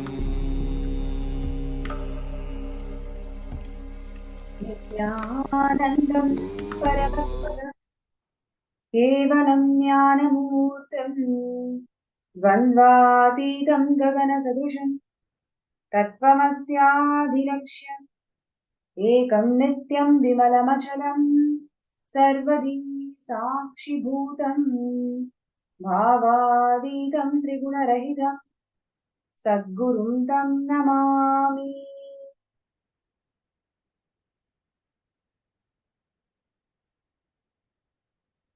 Nithyanandam, I welcome all the viewers, participants around the world in more than 175 countries, joining with us for this most divine Bhava Samadhi Darshan, manifesting through the Nijavatara of the Supreme Pontiff of Hinduism, Bhagavan Nithyananda Paramashivam. I'm sure all the viewers and participants are having amazing time every single day where the avatar is gracing us with the 64 manifestations of Paramashiva. And before we move to the most awaited moment of the day, receiving the Bhava Samadhi Darshan, this segment is going to be about one of the most important contributions of the Supreme Pontiff of Hinduism and Kailasa in today's world. As we all know, Swamiji, the Supreme Pontiff of Hinduism, is the incumbent emperor of the Surya Vamsa Surangi Samrajya. And today, in the segment, we are going to cover important contributions of this kingdom and how Swamiji has revived the Hindu democracy and Hindu governance. So, before we move to the segment, would like to call out for all the participants and viewers today. We will also be having a third eye scan at the end of the segment. So, whoever would like to have a third eye scanning for you to manifest Sarvanyapita, please feel free to post your names and intentions in the YouTube chat, Facebook chat, and also in the Facebook group, the MPSM group. The QR code is being projected on your screen, and you can click that and go to the group and post your interest to be scanned. And also, we are also projecting the Sarvanyapita intention link, sksjp.org/contribute. As we all know, in the Jayanti message, Swamiji has beautifully shared with us the importance and the significance for all of us to be part of the Sarvanyapita, founding fathers of Sarvanyapita. And whoever is really interested, whoever has got the intention that I have to make this happen this time and be the founding father of Sarvanyapita, you can post your intention. Even if you have posted your intention before, even if you have filed the intention before, you can once again find all these intentions are blessed by Swamiji. When you set your intention to become a Sarvanyapita, let's say for the next Shivaratri, all the cosmos will start aligning and will simply align you towards this goal. So I is sincerely working towards manifesting the founding fathers of Sarvanyapita. You can sign up in the link that's been shown, org/contribute. Now,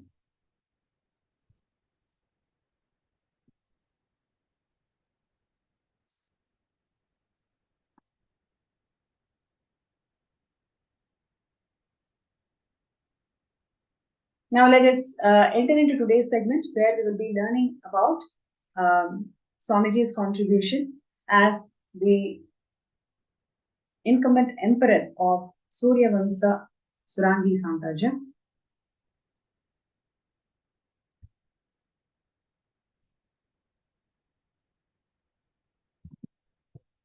Yes.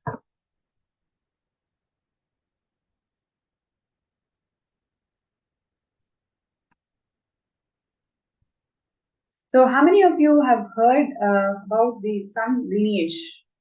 How many of you have actually connected or even thought about, okay, how does this sun lineage start and what are the various contributions of this Surya Vamsa lineage?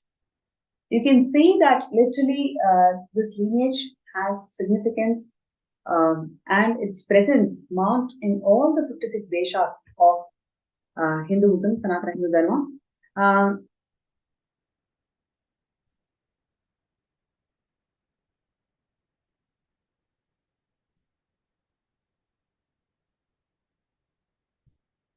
Yes. So you can actually see here the Surangi Samrajya. It actually prevailed as a very important enlightenment ecosystem, and which had its tremendous rich tradition in terms of art, architecture, governance, festivals, many more. And Swamiji is the incumbent emperor of the Surya Vamsa Surangi Samrajya. And today we'll just take a quick look about the whole divine lineage of this Surya Vamsa. It starts from the Lord Surya, Bhagavan Surya, and from Bhagavan Surya, this Vaivaspata Manu, the one who created this Dharma Shastras, Manu Shastra, which is current days Kairasa's jurisprudence, which literally laid out the principles that governed the entire, how each and every segment or the varna in the society operated, and at the same time how each of these segments can literally coexist together by contributing uniquely for that ecosystem. So in today's world, coexistence is something an alien term I can say. It's mainly because we always feel that one has to compete with each other. One's downfall will raise to the will raise to somebody's progress in life. That's how the capitalistic mind is being tuned in today's society. But in ancient Hindu samrajyas, it is always coexistence, and the foundation of this coexistence is laid out clearly in Manudharma Shastra, which is what Swamiji is reviving today in Kailasa's jurisprudence. So from sun god, it is Vaivasvata Manu, and from Vaivasvata Manu, King Harishchandra, right? King Harishchandra, then Bhagiratha. So all these great rulers of Hindu Samrajyas upheld the dharma, upheld the significance of holding all the elements, all the sects, all the people together as per the Vedas and Agamas. In fact, they held the dharma and they stood as strong examples of rulers who held the dharma against everything in their lives, whether it is against their family, their wife, their children, their friends, no matter who is standing as a pillar or for dharma, they always stood with them. And whoever is questioning the path of dharma, they always fought with them. So these rulers always upheld such strong values of Sanatana Hindu Dharma. And Lord Rama, the ruler in the lineage, great incarnation, and Swamiji, Swamiji's has established the Adi Kailasa Nithyananda Sarvapita in Vididi, right, from the 2000 onwards. This Kshetra, where Swamiji established the eastern headquarters of Kailasa, literally in this Kshetra, Bhagavan Rama received the Upanishad from Paramashivam, and he worshipped the Swayambhu Shivalinga, which we are worshipping even till today, as Nithyanandeshwara. So, and Lord Rama belongs to this Surya lineage, and then Gautama Buddha, the 140th ruler of the Suryavamsa lineage. So thereafterwards, from Lord Rama and Buddha, so many rulers just took on the mantle and upheld the Sanatana Hindu Dharma's jurisprudence and governance. Right? And the Nithyanandapedia page has a detailed account on all these rulers. Just us going through these pages, we understand the significance of what Swamiji is reviving today. It is not just one more palace or one more kingdom, one more dynasty. It's actually the Sun lineage, which has this greatest contributions in terms of upholding the whole Hindu ecosystems together through Manu Shastras and other Dharma Shastras. We can actually see the reviver of Suryavamsa Surangi Samrajya and Swamiji in modern day lineage, how in 1933, right? Harishchandra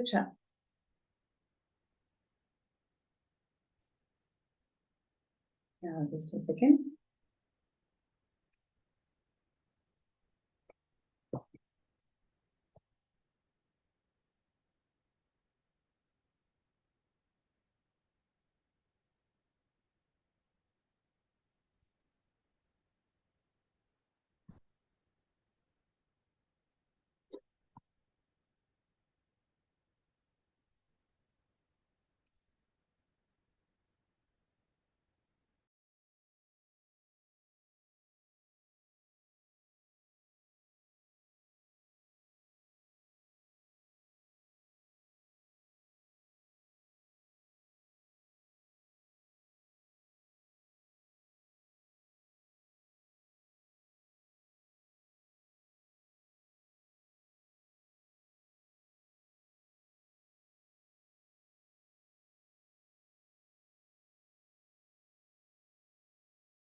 Yes.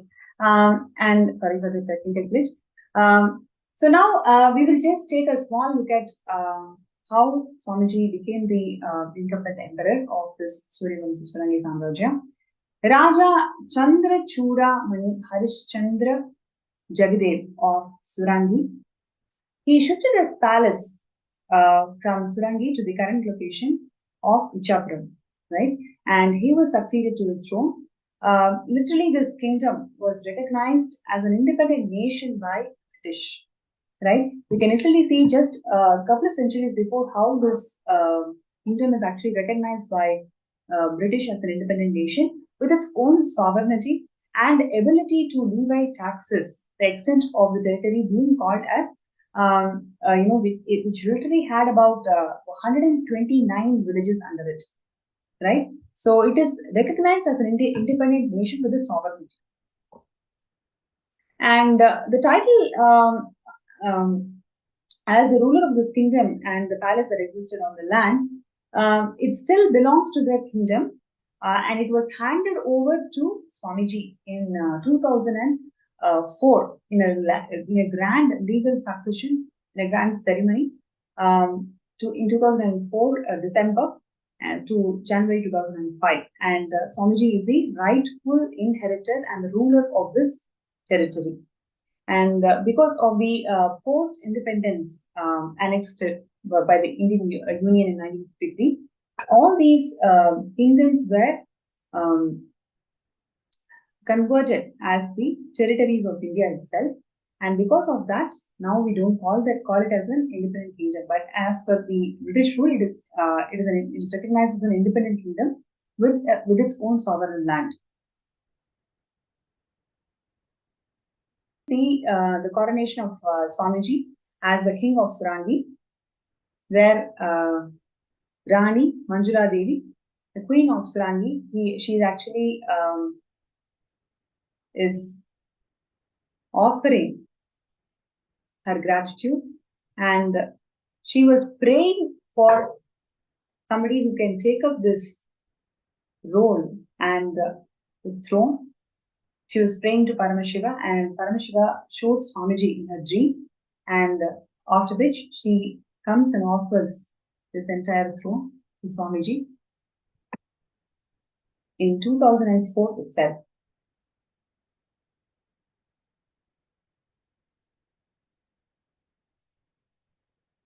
Yeah, you can see here all the images of the day when the coronation happened. These are all the ritualistic ceremonies where Swamiji assumes the responsibility as the incumbent ruler of this Suryavamsa Surangi Samrajya. Yes, here you can see Manjula Devi is actually offering gratitude and Pada Puja and actually offering the throne.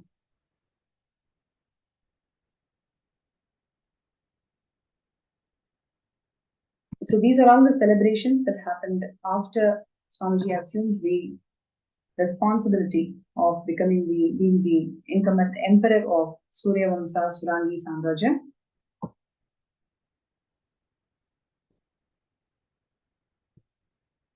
Yes. And now we will actually take a look at all the important contributions that Swamiji has done through Kailasa as the incumbent emperor of Surangi Samrajya, how Swamiji revived the Hindu governance and Hindu jurisprudence, and how all of these components were incorporated in Kailasa. So before we go into that segment where we learn about all the contributions of Swamiji, I'd like to share with all the viewers that being part of Sarvanya Pita is one of the best things that we can achieve in our lives, because we will start understanding what really matters in life. Swamiji beautifully shared in one of the Paramashivam sessions that everything that we accumulate in day-to-day lives, it is all building sandcastles.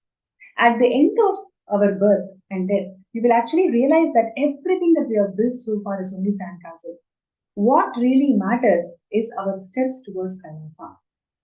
Whatever we have done towards manifesting the state, space, being, power, and super consciousness of Kailasa, only that matters. All of us deciding to be part of Sarvanya Pija is our conscious decision to manifest Kailasa. It is not a sand castle anymore. It is actually a conscious step. You are building your stone temples in Kailasa.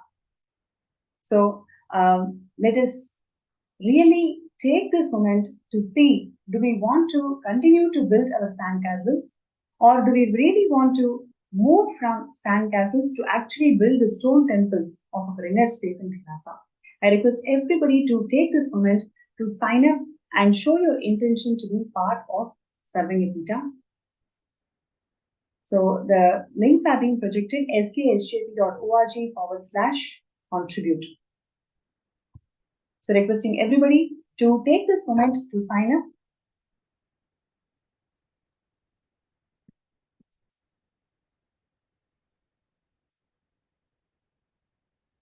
sksjp.org/contribute. And before we learn about more contributions in reviving the Hindu governance and Hindu jurisprudence, in reviving all the contributions of Surya Vamsa in today's world, we will just take a look at the video where Swamiji is sharing the importance of Kailasa.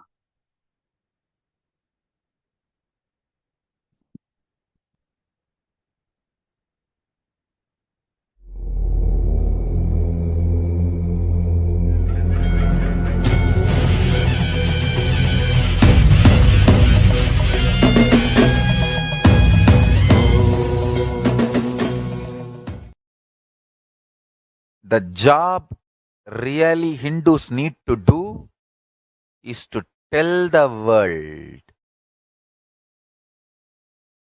I have incorporated this Kailasa, nation without borders. Kailasa, nation without borders. In a way I can say, whole universe is the Kailasa.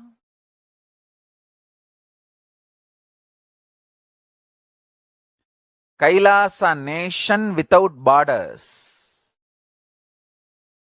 I've incorporated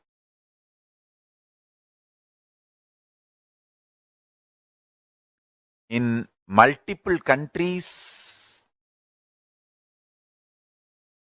Each Kailasa will function in their own countries as per that country's law, within that country's law.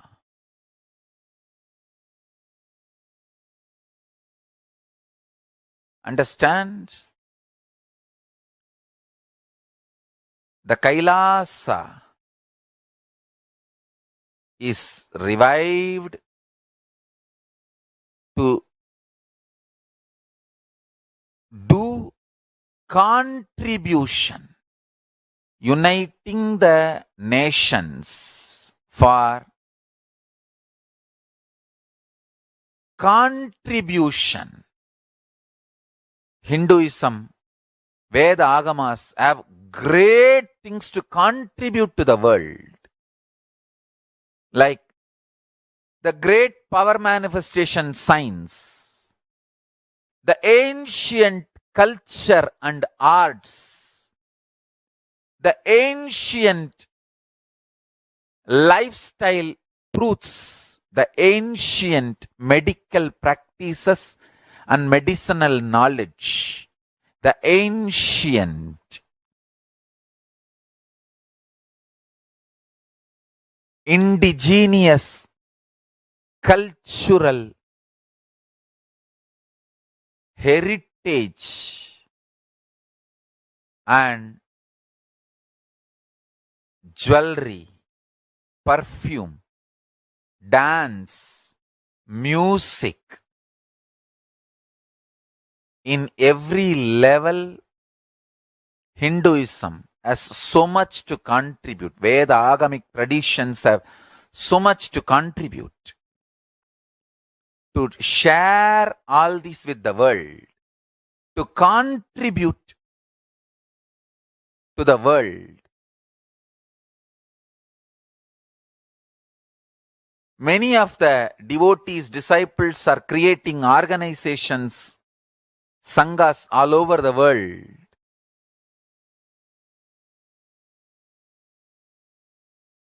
Uniting nations for the purpose of contributing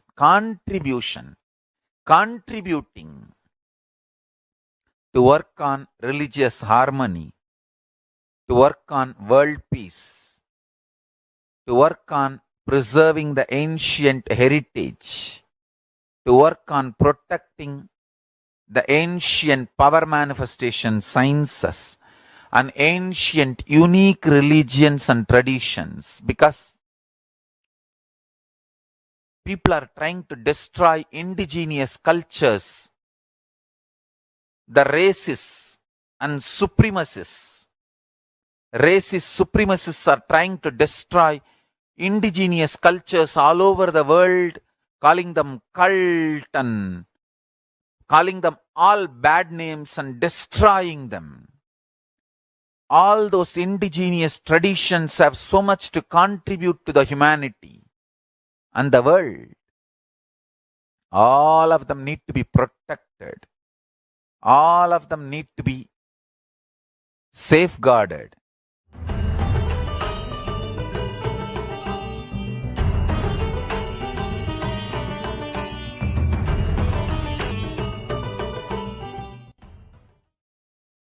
Yes. And now we'll take a look at some of the very important contributions that Swamiji has done in the last 2 decades in reviving the ancient Surya Vamsa Surangi Samrajya, especially the Hindu governance, Hindu democracy, and Hindu jurisprudence. How Swamiji has revived it consistently and constantly over the last 2 decades. Let's take a look at it.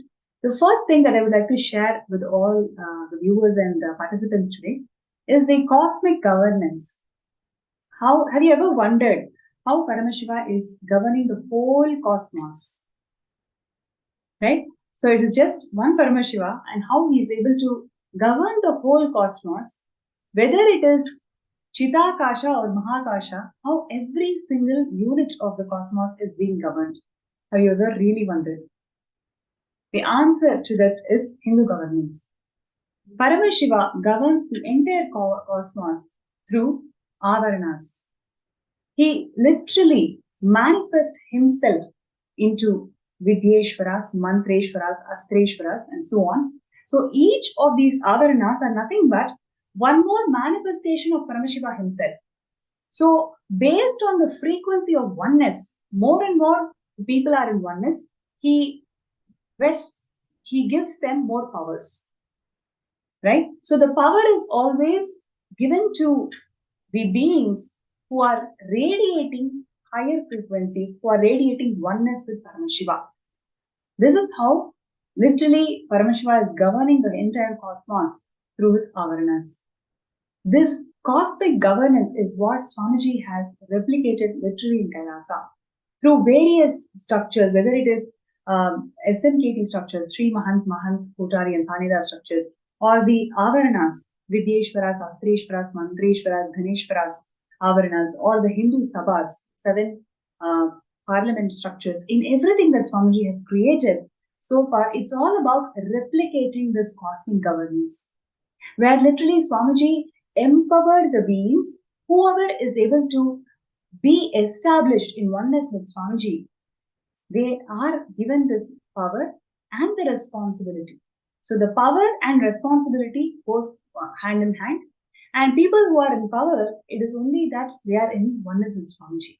So the whole aim in life is all about moving towards more and more oneness with Paramashiva.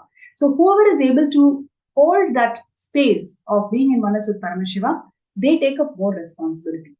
So the power, responsibility, and the spiritual frequency, spiritual progress, everything are in synergy.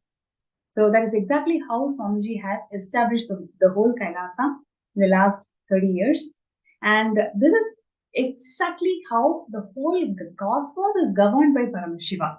The whole Hindu governance is how is established exactly in the same manner how Paramashiva is governing the cosmos. So if you're able to connect to this, you really feel, wow, this is so amazing. I would like to really hear from all the participants and viewers, because first time when I heard it, I really felt, my God, this is so amazing, because you can see literally the whole civilization is moving towards more and more towards oneness, right? So if you see the other countries, modern day countries, people in the power, people who are actually controlling the population, it's all about establishing themselves in terms of money or some insecurity that governs them, or hypocrisies. These are the components which is actually holding them towards being powerful in the society. Never the space of oneness, right? So the Hindus' democratic systems are so powerful, so advanced, and it is a time-tested solution for eras together, where literally the only context of every single human being is all about experiencing oneness with Paramashiva. And that is exactly how Swamiji has established this entire Kailasa governance. So if you feel that this is something very amazing contribution that Swamiji has done, I would like to really hear from all the viewers and participants just about this.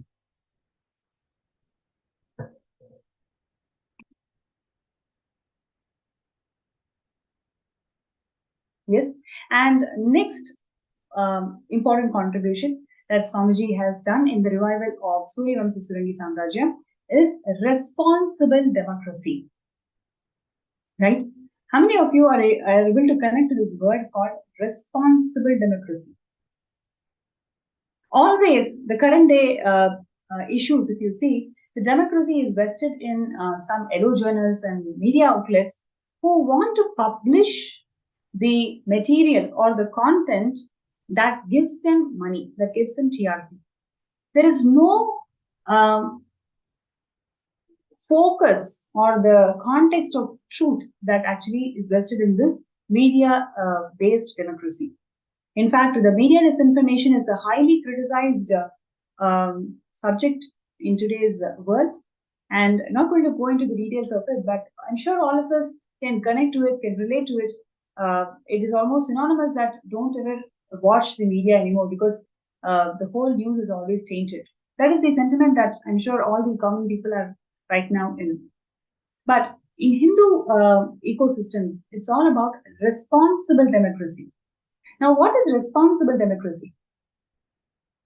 Swamiji always shares that being integral principles for what you believe in, right? So, if you take the whole Suryavamsa lineage, all these rulers, whether it is Manuvidi Chola, whether it is Bhagavan Rama, whether it is Bhagiratha, so established themselves in the principles of integrity.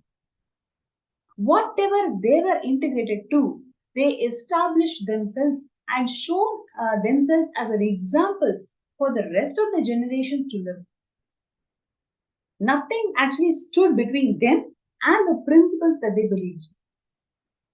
So, the responsible democracy is all about empowering that aspect in you, where you start feeling that I am responsible for everything around me, and you exercise the power, you exercise the authority from the context of responsibilism. It is never about violating, it is never about misusing, it is never about exploiting somebody's weakness. It is all about taking responsibility of what is happening around you. So, this is exactly how Swamiji has established the entire Kailasa governance, where it is all about responsible democracy. Whoever is feeling that they are responsible for what is happening around them is a governance structure, right? So, more and more you feel that, yes, I am responsible for this, more and more you get empowered, because you are going to take responsibility and change the lives around you. Right? In today's world, I'm sure you can see it's all about, right? Whether it is in politics, if you just take first two headlines of what we are having in the newspapers today, it is all about blame games. Who blames who? But the responsible democracy that the Hindu ecosystems were established, who is telling that, okay, I am responsible for this and I'm going to fix this. Whether you truly feel you're responsible or not, but really understanding and emphasizing this responsible democracy is what Swamiji has given to this world as most important contribution. If you say the entire Kailasa governance is all about responsible democracy, right? And this world really requires every single principle that the Kailasa is built on. Whatever Swamiji has revived for last 30 years is a precious gift that the humanity cannot miss. If you feel that yes, this is something which everybody wants, you must sign up for Sarvayapita. Just decide to become the founding fathers of Sarvayapita, where you can literally feel in the light in the Garbhagala, like Swamiji has beautifully shared in Jayanti Satsang, whoever stands in the Garbhagala, they will be remembered in the history forever. So if you really feel that responsible democracy is what the world is looking for, and the cosmic governance where establishing yourself in oneness is the core foundation principle of everybody who's in the power, that's exactly what the world needs today. And there are so many other principles that all that world problems today can be simply resolved if we have Kailasa. Swamiji has already established Kailasa, and now all we need to do is come together and work towards opening of Mahakailasa, and requesting everybody to be part of this grand happening of opening of Mahakailasa by you signing up as a Sarvayapita Yajman. So the intentions are there. The link is being posted sksjp.org/contribute, where everybody can come together and say, yes, I want to be part of this grand happening. And please remember, you do not need money to become a Sarvayapita Yajman. You only want that intention. You only want, somebody is going to see whether you have that intensity to manifest that intention. Moment you share, you radiate that intensity, you will see simply miracles start happening and you will be able to make it happen. So I request everybody to be part of this grand happening, sksjp.org/contribute. Everybody, let's take a few minutes to sign up in this link that's being projected. And now I'm going to take a few minutes of your talking about the we spoke about responsible democracy. Now, how this responsible democracy, what is the origin of this? Have you ever heard this term called Anubhava Mandapa? Right? Anubhava Mandapa is something that started evolving in the medieval period of Sanatana Hindu Dharma. It is people from different thought patterns, right? Some issue that we are discussing, for example, let's say vegetarianism. Does the society have to adopt vegetarianism or not? This is the problem. And now, people from different thinking cultures, right? Different cultures, they all come together, they all present their views. What is acceptable as per their culture? When I say acceptable as per the culture, independent views, but rather what does the Shastra say? What does the scripture of their culture define? So you present all their views and understand what is the advantages and the disadvantages that is coming from different traditions and make an informed decision. So that is called Anubhava Mandapa. And this Anubhava Mandapa is a beautiful piece of parliamentarian democracy. And maybe needless to say, we can see today, literally there is a stats that defines that more than 40% of parliamentary sessions do not happen because of the constant clashes between the ruling party and the opposition party. Literally 40%, right? So that's the state of affairs that we are in today. But those days we used to have the Anubhava Mandapa, where people from different cultures, different thinking traditions used to come and present their views, and all of these were taken into account to come to an informed decision, right? So this is exactly what Swamiji is reviving today through Hindu votes, right? Last few years, I'm sure you've seen so many beautiful contributions of Swamiji in Hindu votes.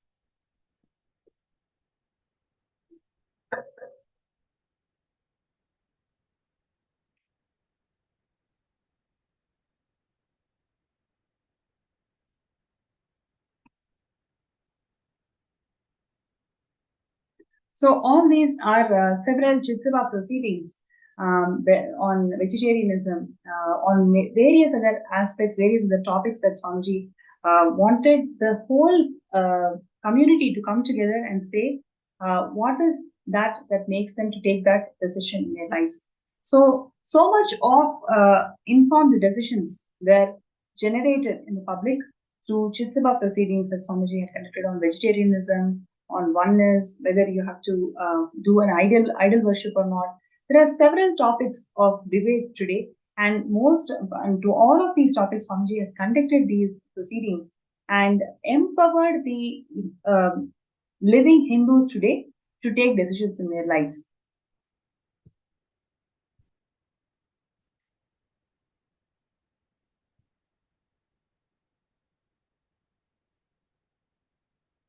Right. And Kailasa provides that platform to one and all where you can express your point of view. And all these point of view will be checked or referenced across the views that Agamas and Vedas prescribe. Right. So every single decision that we take, it is all based on the Shastras, how Paramashiva has ordained us to live and empower us to make that decision in our lives. So Hindu votes, responsible democracy, these are all some of the most important contributions of Swamiji in terms of reviving the Surya Vamsa tradition. So if you all feel that this is something so important today, because in the world today where we do not discuss our issues, we only have conflicts, we only feel blamed or we blame others. This is happening in an individual family life to nation level, to community, to a nation. In every 3-degree levels, it is all about either you feel blamed or you blame others.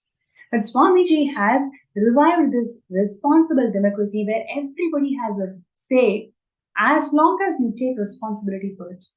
So if you feel this is the most important contribution that the world needs today, I request everybody not to miss this opportunity and sign up in sksjp.com.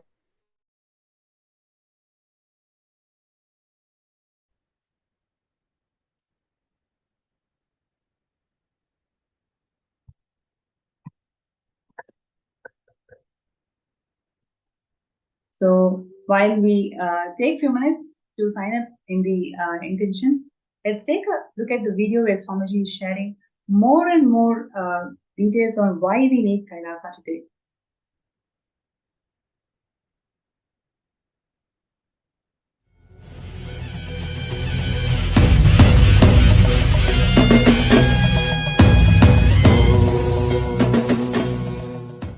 Why we need a Hindu nation? That question need to be addressed. Because the Hindu civilization is good, it need to be kept alive, we need a Hindu nation. But the civilization is getting destroyed in extremely alarming speed. Hindus are neither ready to wake up, and anyone who is even trying to wake up the Hindus is targeted and destroyed brutally. Fortunately, with the grace of Paramashiva, I am still alive. I am not killed. I did not fall. But the number of attempts on my life and the lawfare done on me and the defamation, destroying my identity, all this is enormous. If you see the volume of atrocity material generated on me in the internet, you will be shocked. Listen carefully. I want Hindus to know this truth. Understand? The target of anti-Hindu elements is not me, you. Because I am defending all of you, I am being targeted. Listen. Wake up to that. Oh Hindus, the target of anti-Hindu elements is not me, you. Because I am defending you, protecting you, they are targeting me. Wake up to this truth. Let me reveal some of these truths step by step. First, India has 2 layers. civilizational nation, territorial nation. The threats territory is facing, all of you know. But the threats civilizational nation is facing, unsaid. Even the Hindus are not waking up to this truth. The threat Hindu civilizational nation is facing, even Hindus strongly believe caste system is wrong. Oh God. Hey, this is the system which made you live, which is your life, which is still keeping you alive, the only existing ancient civilization. There are 49 ancient civilization. All 48 has disappeared. The only living continuous, only continuously living unbroken civilization is Hindu civilization. The reason, one and only reason is caste system. Kula talchi uyarchi sollal pavam. That line I agree. There is no higher or lower among the caste. That I agree. But don't try to dismantle the very caste system. The caste system kept this civilization alive. Deity worship kept the civilization alive. Temples kept the civilization alive.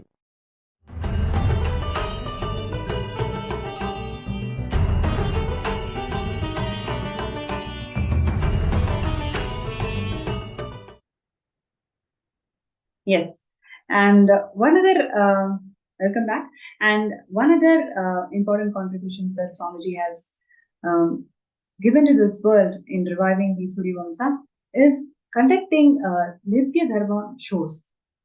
So these are all the way how Swamiji revived the Hindu courts, right? If you see all the Nitya Dharma shows where Swamiji literally resolved the conflicts in Hindu families as per Vedas and Agamas, whatever Vedas and Agamas has prescribed and whatever Manu Shastras has empowered the whole humanity to live in, based on that, Swamiji had given the solutions to resolve the Hindu conflicts, to resolve the conflicts in Hindu families. So, Nitya Dharma is one of the beautiful contributions that Swamiji has done in reviving the Hindu jurisprudence and Hindu governance in the communities. So, whether it is in terms of replicating the entire cosmic governance, the Avarana structure in the entire Kailasa's governance, or that which is in the nation level, or introducing this Anubhava Mandapa, where communities are encouraged to discuss, participate various thought currents based on Shastras and coming together to take a resolution, or in the level of a family where the families are encouraged to resolve their conflicts based on what Manu Shastras has ordained and given us. So in all three levels, whether it is in terms of a nation or in terms of a community or in terms of a family, in all three levels, Swamiji has revived this Hindu jurisprudence and Hindu governance and revived these elements, these Shastras and sciences of Suryavamsa Surandi Samrajya. So the profound impact of all of this is what we are seeing, a very blissful, peace-loving community and a nation that Kailasa is today. And that is why all over the world, several nations are coming forward to sign the bilateral relations with Kailasa in terms of in terms of radiating the oneness and peace-based community and society in the world today. So I request everybody, whoever feels that this is a very important cause that all of us must come together and participate. I really feel that serving a pita that none of us can miss in our lives. It only means that you are saying yes to a society which is peace-loving, which is established in the principles of oneness, which is more empowering each and everyone on coexistence. So when you sign up as a Sarvagati Dejavan, you're telling yes to a society which is all encompassing and empowering the coexistence. So requesting everybody not to miss this opportunity and sign up as a founding fathers of Kailasa. Your decision to become Sarvagapita Yajaman now will empower you to become a founding father of Kailasa. So requesting everybody to sign up sksjp.org/contribute. And if you are really inspired by all these various contributions of Swamiji, you can post your interest, your comments in the Facebook group, in YouTube comments, etc.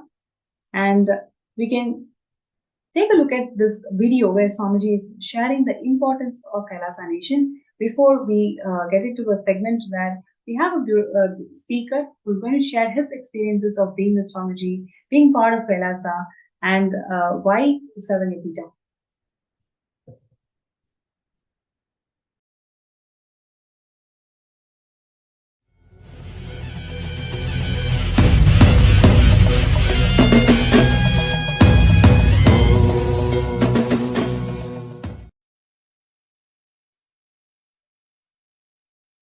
It is time, O Hindus, especially the NRIs, who have seen enough life, wealth fulfilled in all your basic needs. It is time you guys wake up to the reality. We need to keep Hinduism alive if we want the humanity alive. Death of Hinduism is death of humanity.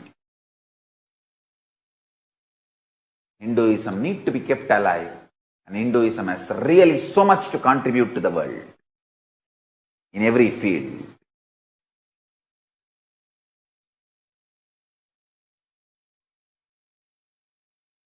Hinduism needs to be kept alive for humanity to be alive. Hinduism has a purpose.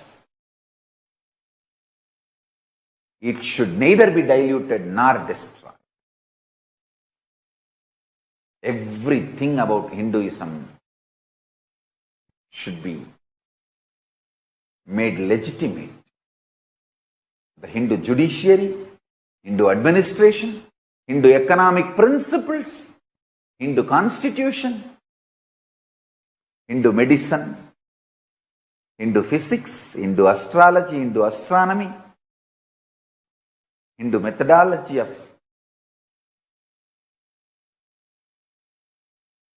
measuring time, Hindu chemistry, Hindu alchemistry, Hindu biology, Hindu sexology, Hindu sociology, everything should become legitimate. Kailasa is revived to keep this Hindu grand narrative legitimate, Hinduism legitimate. I request humbly, I am not asking you your wealth. I am not asking you, I am asking you, give birth to 2 more kids than your need. If you want to take care of you in your old age, give birth to 5.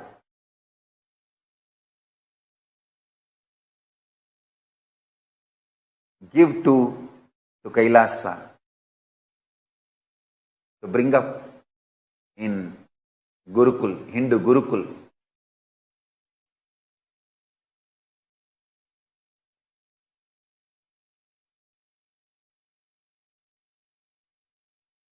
You have to, you give 2 to the Gurukul.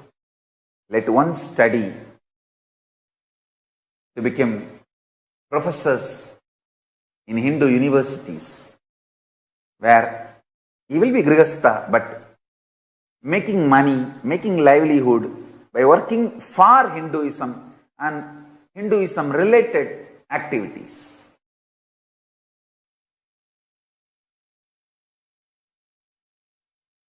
Understand? I'm only asking you, give me kids. We need to revive Hinduism.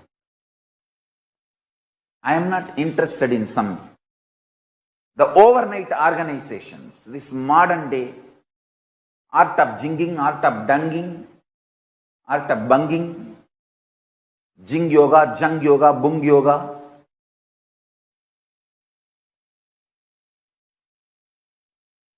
The overnight popular theology light. Ooh, laugh, love, little jing, jung, dance. No. I am interested in reviving the authentic, ancient,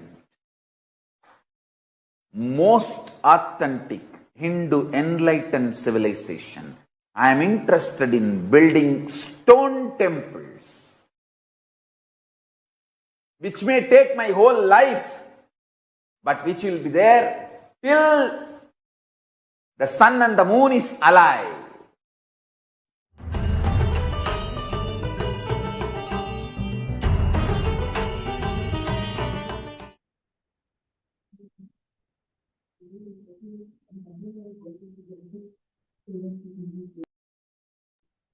Yes. And now in this segment, we are going to have a very interesting speaker, Saurav Ganejaji from USA. And he's going to share his experiences of being part of Kailasa and how his journey with Swamiji was, and how he's a founding Sarvanyapita manifester. And he's going to cover a whole lot of topics, and it's my pleasure to welcome Sauravji to the show today. Nithyananda Maya. Nithyananda, thank you very much for having me. Always a pleasure. Yes. Great. So, in terms of share, yes, Ma, go ahead, please. Please direct. Yes. Yes. So, Sauravji, like I mentioned, there are so many things that you can share with all of our viewers today. But firstly, I would like to hear from you the one fact that you've been attending the Paramashivam program, the 21 days program that Swamiji blesses and initiates all of us into that experience of Paramashivam. Over many seasons, you've been attending, and you also ensure that your family is also part of this program. So, would you like to share with all our viewers your journey of being part of this programs with Swamiji? Yes, absolutely, Ma. That's a very beautiful starting point. I mean, just before going into the depth of the experiences that I have received through attending Paramashivam, through the initiations, powerful spiritual experiences and miracles in life that have happened. I mean, just looking back into my life and why I'm so hooked on attending all these Paramashivam programs, right? Every time Swamiji upgrades something, I'm literally salivating, right? I'm wanting to attend and wanting to not miss initiations. See, before coming to Swamiji, I essentially suffered from extreme powerlessness and fear. And the whole life was literally tainted by one powerlessness after the other. Anything that I wanted to change in my life, I used to feel powerless about it. I had so many fears. Any new thing I would start, I would simply self-sabotage myself. And it's not that I did not understand spirituality, I did not know spirituality, I had read a lot. But after coming to Swamiji, everything just became intensely alive. All the spiritual principles simply became practical for me. Earlier, I used to think spirituality is different. It is just related to enlightenment. Living a practical life is very, very different. This is related to earning money and job and family and all these things. There was a huge gap, delusional gap. And as soon as I found Swamiji, and even finding Swamiji happened because I intensely prayed to the cosmos. I said, I need to find a master who is in the body. Somebody who I can relate to, somebody who I can hear, somebody who I can see. That's how I found Swamiji. And after finding Swamiji, and the best things that the Supreme Pontiff of Hinduism has to offer are always packaged beautifully in the Paramashivam programs. This is what I call the best of the best. So ultimately, the first Paramashivoham I attended, I came to Swamiji late 2018, and it was during the pandemic time. When the pandemic started and Swamiji announced the first online Paramashivoham. That was my intense entry into all things related to, or all the teachings that Swamiji has given. I clearly remember unclutching, completion exercises, and the initiations. I remember there was one Kalabhairava Darshan where simply my whole body was shaking with energy. It's almost like all the fear in my muscles was being wrung out. That's the intense feeling I had. And then from then on, it's just been one after the other. Every program, Swamiji brings new energy, new excitement, new technology. I would say even new science. I don't consider Swamiji just as a guru or the incarnation of Paramashiva. I also look at him, I also connect to him as the best scientist. Because when he brings something new and he gives the initiation, he also gives the jnana behind it. You know, whether it's Navakanda Samadhi, Yoga Samadhi, or any of the new powerful initiations that we have been receiving through the past couple of programs, he provides beautiful scientific construct and context. And as somebody with my background, because my background is in engineering and finance, I think that really connects with me. You know, here's the initiation, and here is how exactly it's going to work in your being, in your system. So anyways, a long story short, Paramashivoham is literally a life-transforming experience. It was when I started with my first Paramashivoham experience. It still is, and in the future it will continue to be. There is absolutely no doubt in my mind. I would suggest anybody who doesn't have the time, who feels stuck, just connecting to Swamiji and praying, everything he takes care of. How the time will be managed, how family will be managed, how job will be managed. Example of that, because until 18 months ago, I was in, and because of that, I was missing many initiations and live darshans from Swamiji, which used to happen afternoon New York time.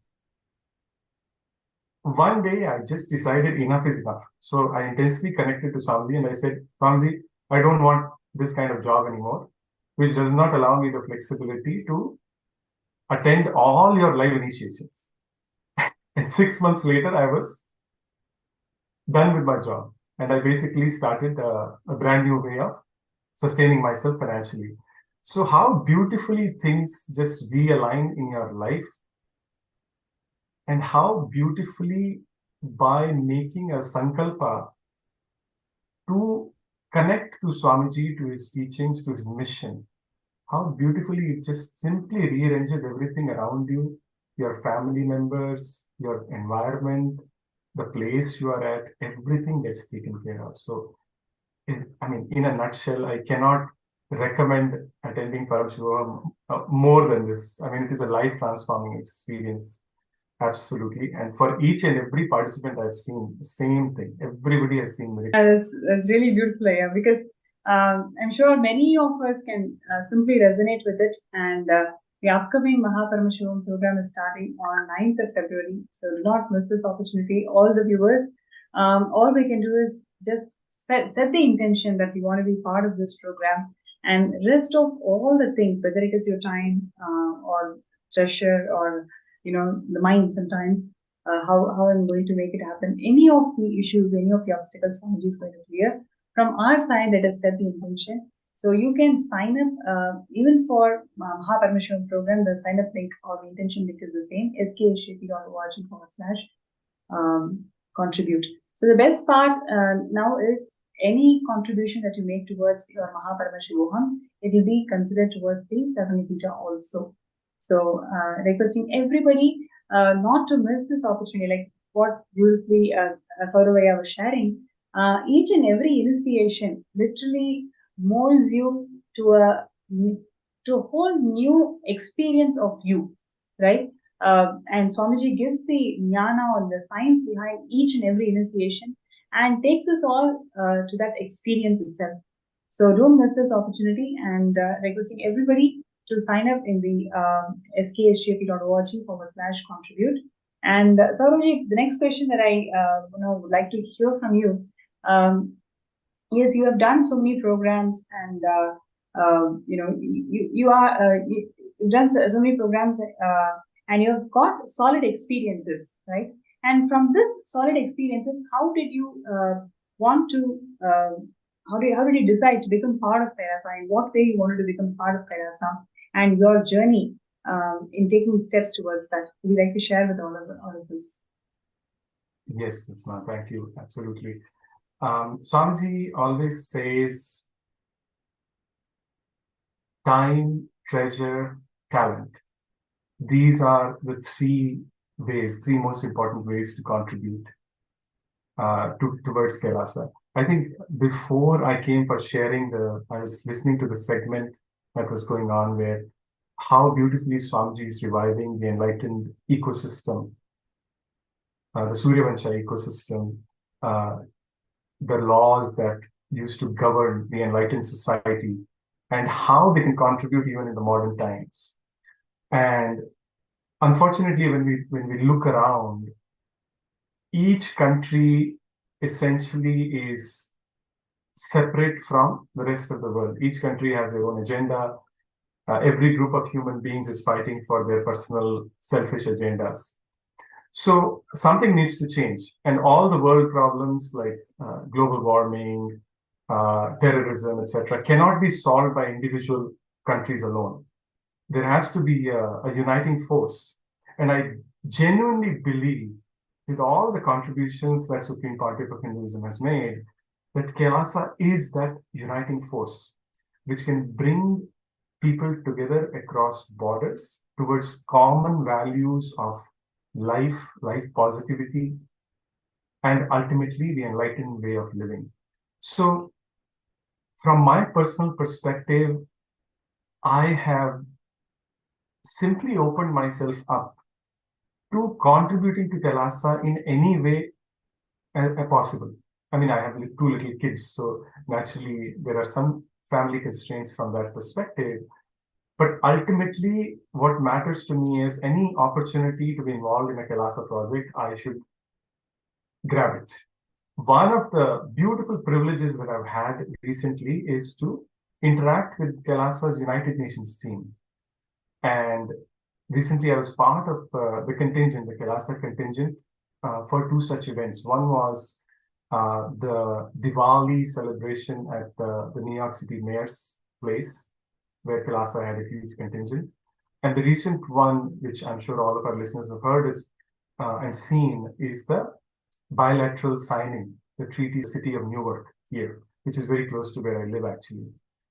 And just going through that experience and how even people here in the US, people in the governance in the US, how they are amazed by the contribution that Supreme Pontiff of Hinduism has made, and how moved they are to see the wide range of contributions is just so empowering. And it has been simply a privilege to be part of these contingents and representing Kailasa. So that's one area where I've been trying to contribute, and hopefully in the future with Swamiji's grace we'll be contributing more. The other way obviously is I'm an SJP manifester. I genuinely believe I look at the cosmos, ever since coming to Swamiji, I look at the cosmos as a mirror. Basically, if I try to cheat the cosmos, I receive the same thing back from the cosmos. If I try to contribute to the cosmos contributes back to me. So this has become a real truth for myself. So ultimately, my aim is to manifest the SJP, become the founding father of Kailasa, founding member of Kailasa, basically. and contribute to the various projects of Kailasa. Kailasa is a huge multilateral, multidimensional project. There are so many areas where people can volunteer, people can contribute. I think ultimately it all depends on our intention.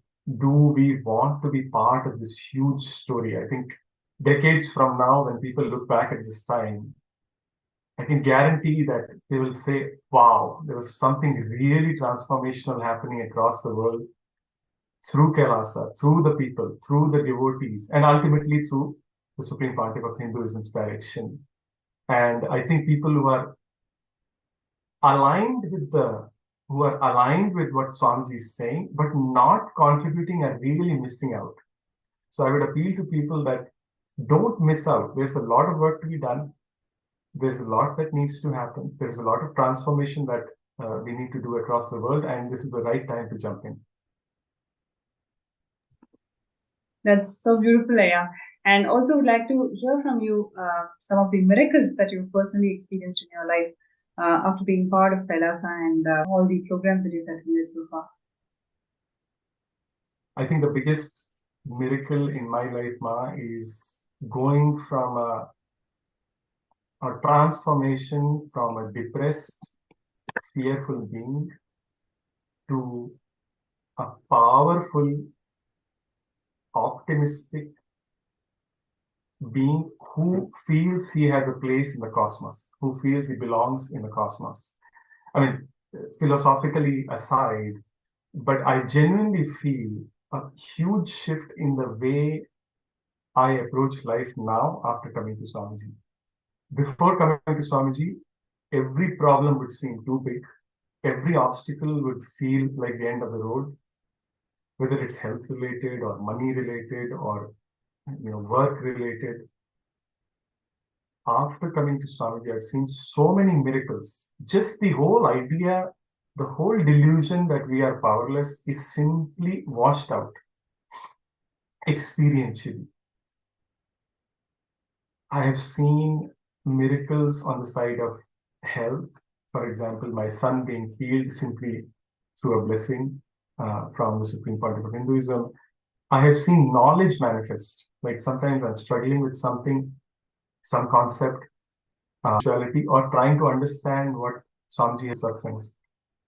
And simply connecting to him and with the attitude, I do not understand this yet, but through the space of oneness, please make me understand. And simply in the next few days, the whole thing unfolds. Magically, everything unfolds, and the whole clarity is brought to the mind, to the brain. In the field of finance or financial world, I have seen literally how last year, before attending the Paramashivam program, I did not have the money. And then how simply within 2 weeks, all the money, everything just manifested for me and my wife to be able to attend the program in time. So again, I mean, actually, I would say honestly, now I've stopped counting the miracles. Now I realize that life itself is a miracle. Finding Swamiji is the biggest miracle. Everything else is just the side effect of that first miracle.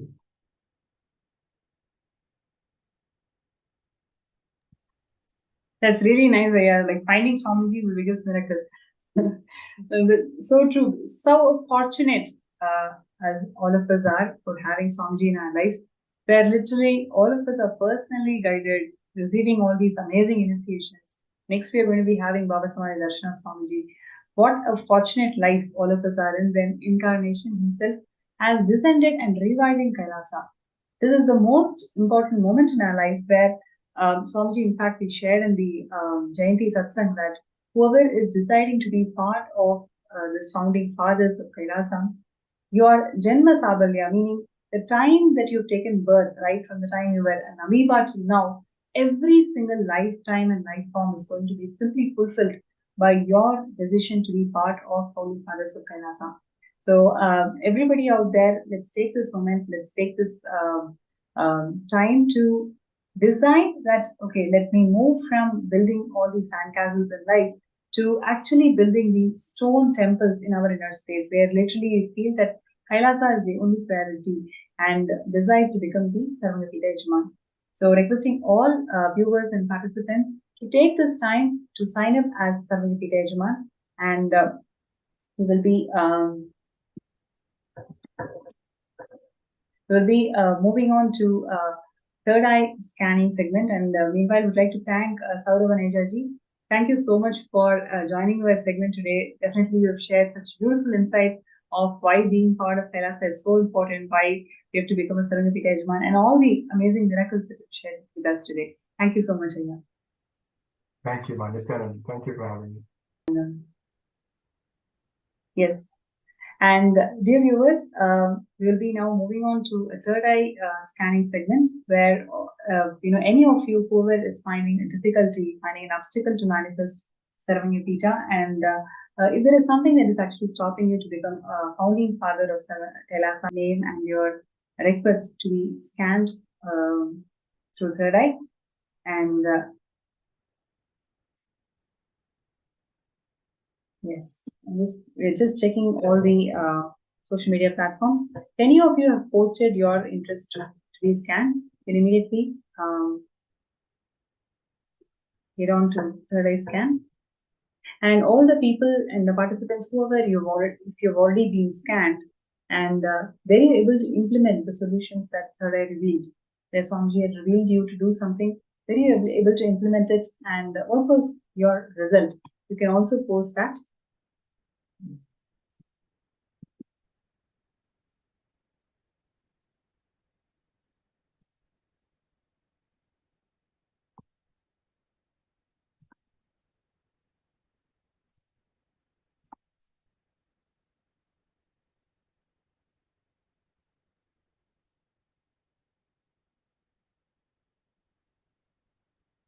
So requesting all the viewers to take this time to sign up for Sarvagapita Yajman and Karta, and sign up your intention to become Sarvagapita Yajman and Karta. And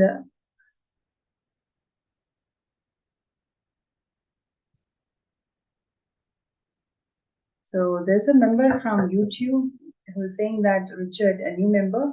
Oh wow, even Buddha. Yes, even Buddha belongs to the Surya Vamsa lineage.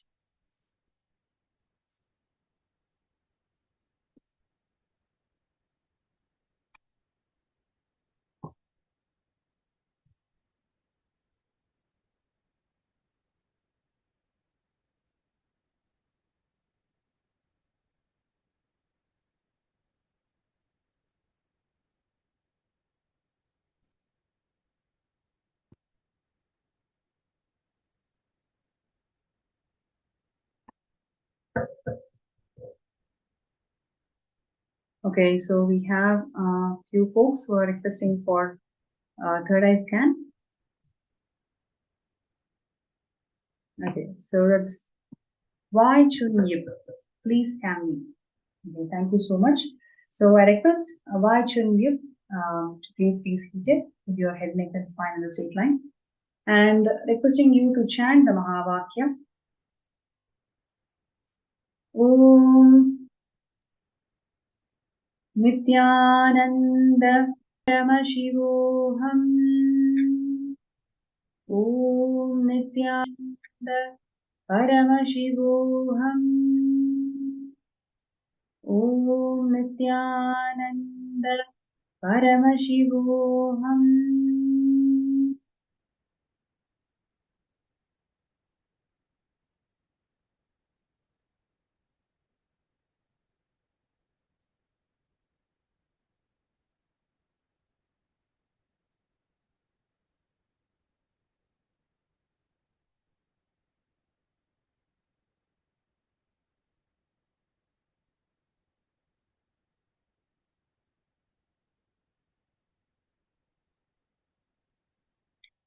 So why Chun Yip?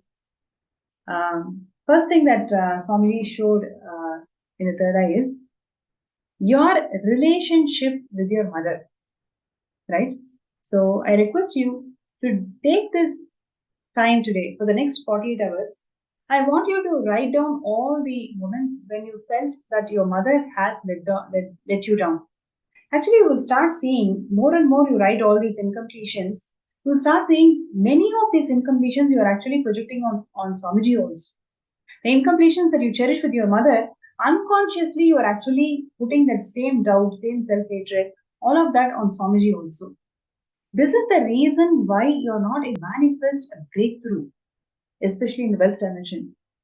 Your mother, you will simply see all the incompletions and doubts and questions that whatever you're posting, it is all coming from this incompletion that you had with your mother, right? So I request you to do the completion in the next 48 hours itself, and you will see the obstacles, whatever is stopping you from manifesting SJP, you will see you are already an SJP. You already have the possibility of becoming an SJP. You need to simply take the action, right? So I request Y Chun Yip to take next 48 hours to bring completion in your mother and your family and take steps towards SJP. Right, and anybody else who would like to listen to a scan, you can actually post that in the MPSN group. And if you've already received the scan and if you've taken some steps, you can also post that.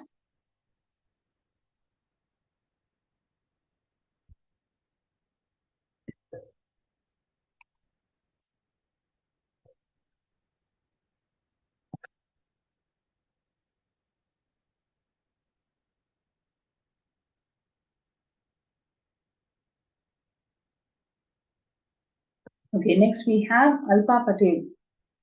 Would like scan, please. Okay, great.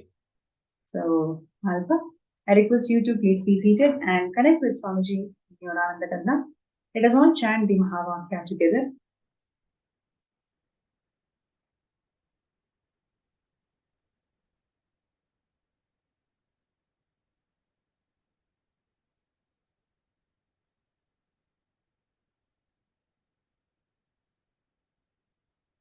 Om Nithyananda Paramashivam. Om Nithyananda Paramashivam. Om Nithyananda Paramashivam.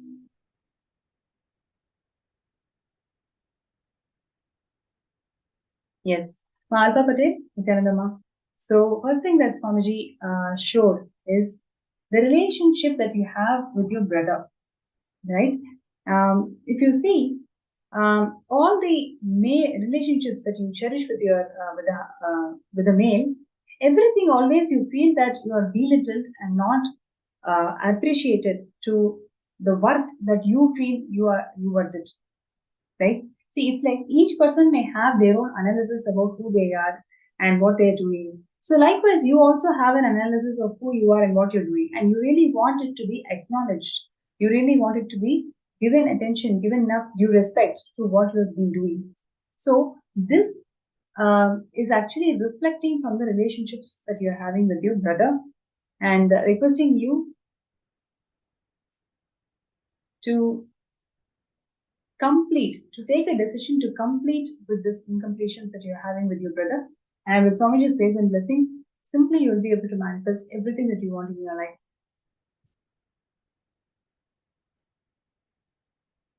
Right. And Hiranmai, can you scan me, please? Yes.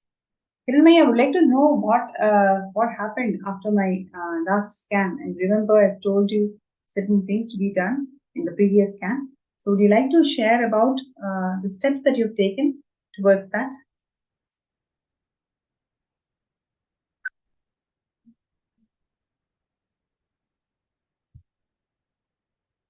Yes. So while we come back with Hiranmai, I would like to call out all the viewers today that don't miss this opportunity to become the founding fathers of Kailasa. All you need to do is just set your intention, which is sksjp.org/contribute.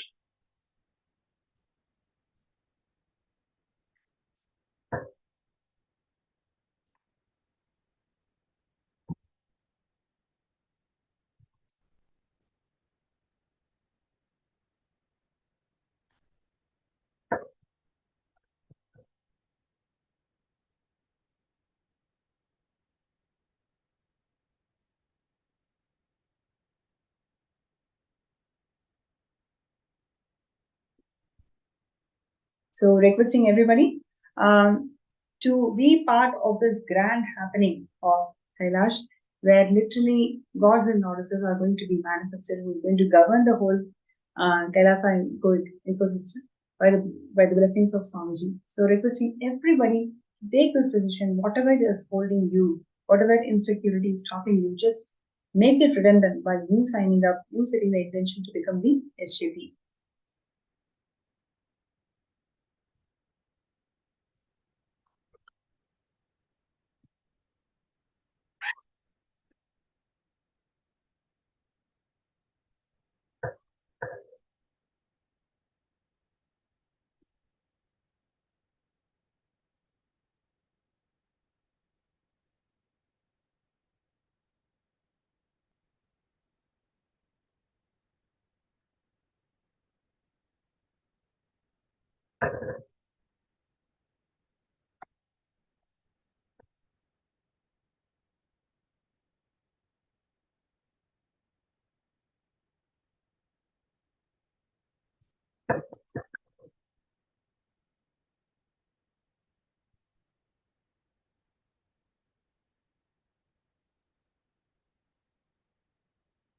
So while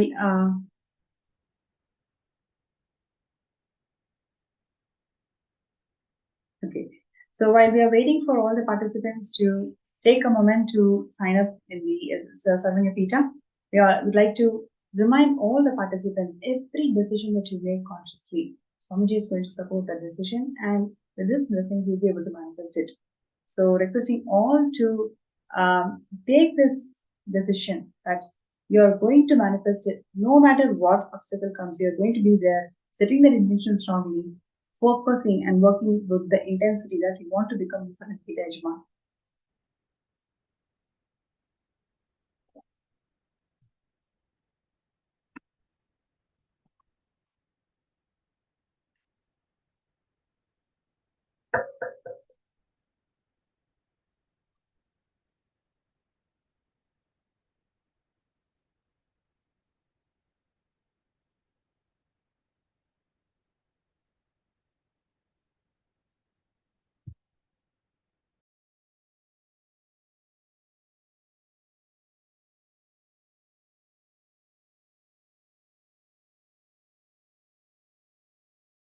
So while we are taking this moment to sign up as the SJP, let us all decide to set the intention strongly. Swamiji has time and again told that if you take one step, Swamiji will take million steps for you.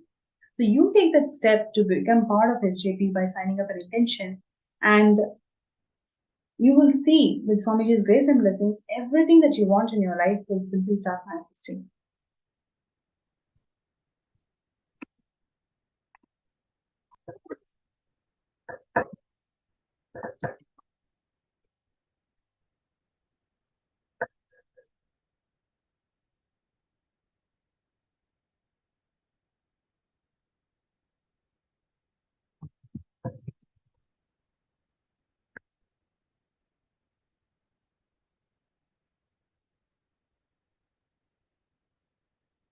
So requesting everybody, and at the same time, if you would like to get a third eye scan done, you can also post that in the MPSM group.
Yes. So, requesting all the participants out there to take this moment to sign up and be part of Sarvanipita Yajman. And there are so many of the participants in Sarvanipita Yajmans.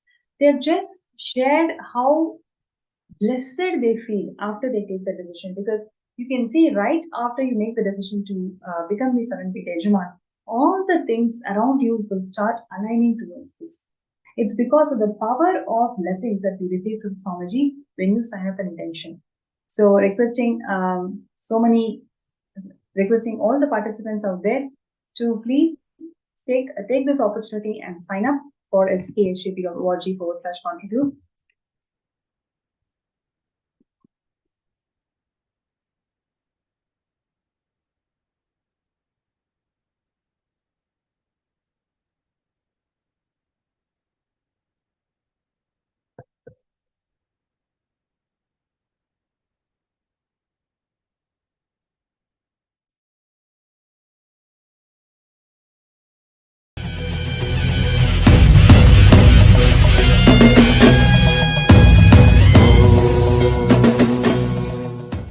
See, unfortunately, Hindus lost the understanding about this collective integrity. See, if a ship has to stay afloat, all the mechanisms in that ship need to stay integrated. It can be the maintenance engineer or the cleaning staff, captain, all the equipments fixed in the ship, everything, the machineries and all human beings, all of them need to be integrated for the ship to stay afloat. For the ship to stay afloat and reach the place where it need to reach, everyone in the ship need to be integrated. It's called collective integrity. A maintenance engineer cannot think, oh, I have done my job, but the fuel manager is not doing his job, or the cleaning person is not doing his job. So if the ship sinks, I will not be blamed. I will not be questioned. I am safe. Let whatever happens to others, or whatever others do or don't do, what is there for me. That level of integrity will not work for the ship to stay afloat. This is exactly done by the Hindus. In the modern day, everyone says, oh, I have tried my best, I have done my best, but others are not doing. What can I do? I have seen this as a typical mold. Same narrative. Whether it comes to reclaiming the political legitimacy of the Hindus, or reclaiming their temples, or reclaiming their organizations and religious freedom, or any guru's organizations running. Please understand, any problem Hindus are facing. So whether you ask the Hindus, why are you living a slavery life? Why you don't have a religious freedom? Why your temples are not under you, it's under the government?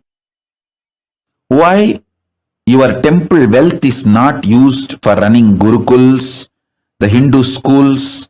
Why your temple wealth is not being used to develop and spread Hindu medicines? Why you guys are not having any respect for the greatest and oldest jurisprudence, the Hindu law Manusmriti? Everyone will have one answer. Oh, I am doing whatever I can, but others are not doing. What can I do? Exact answer.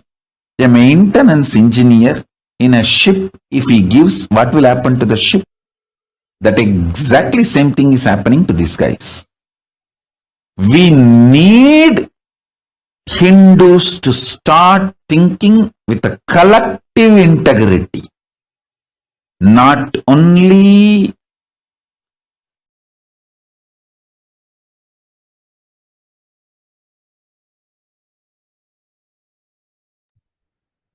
Yes. So we need Hindus to radiate that collective integrity. Each one of us, let us all get out of this criminal negligence that somebody is going to contribute. I have this problem, I have my personal incompletions. Right now, I need to deal with the situation. If you withdraw and think that next person is going to come and contribute to Kailasa, that is exactly where we lack the collective integrity. That is exactly the criminal negligence that all the Hindus are stuck. Let us stop looking at somebody else who's going to contribute. It is you and me who's going to make the Kailasa happen. It is you and me who needs to take the decision to contribute and make the Kailasa happen.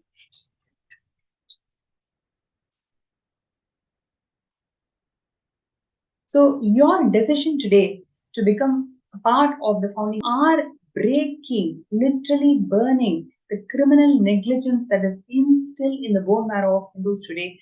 That is exactly why we are suffering so much. When Swamiji has single-handedly made the Hindu nation happen, it is a responsibility of all the devotees, disciples, whoever is watching the segment, whoever is connecting to the concept of Hindu nation. You and me need to decide that everything that we are given, it is simple offering to Paramashiva. If you just do the tyaga of whatever I have, I'm going to offer it to Paramashiva, you will see just in few days, Kailasa is going to be open to one and all. So let us come out of the criminal negligence and let us decide Tyaga is the way to manifest life. So with that note, would like to once again call out all the intentions, everybody out there, don't miss this opportunity or sign up in skshap.org/contribute.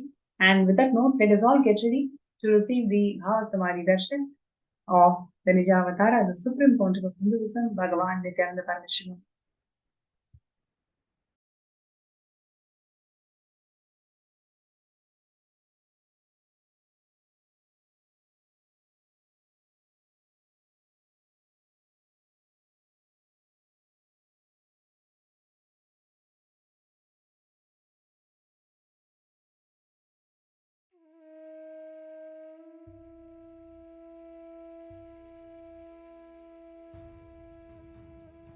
We all had a very engaging, a very beautiful segment just now with Manitya Pranapriyananda.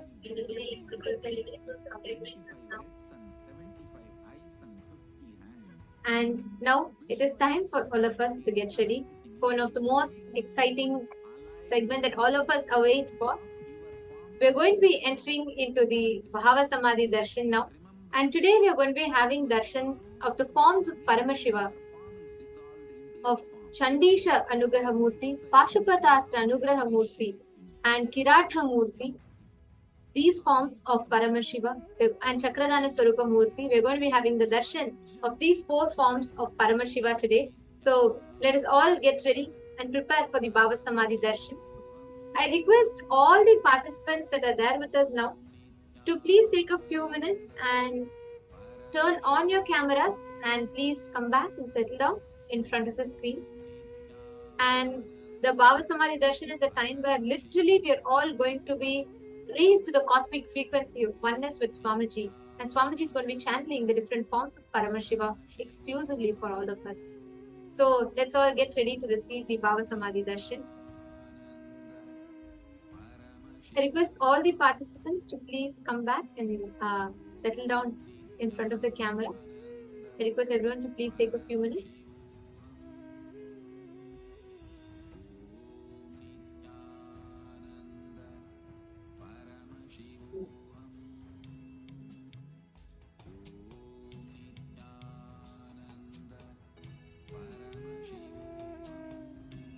Yes, I still see that there are a lot of participants with your cameras off and all the viewers on YouTube and Facebook.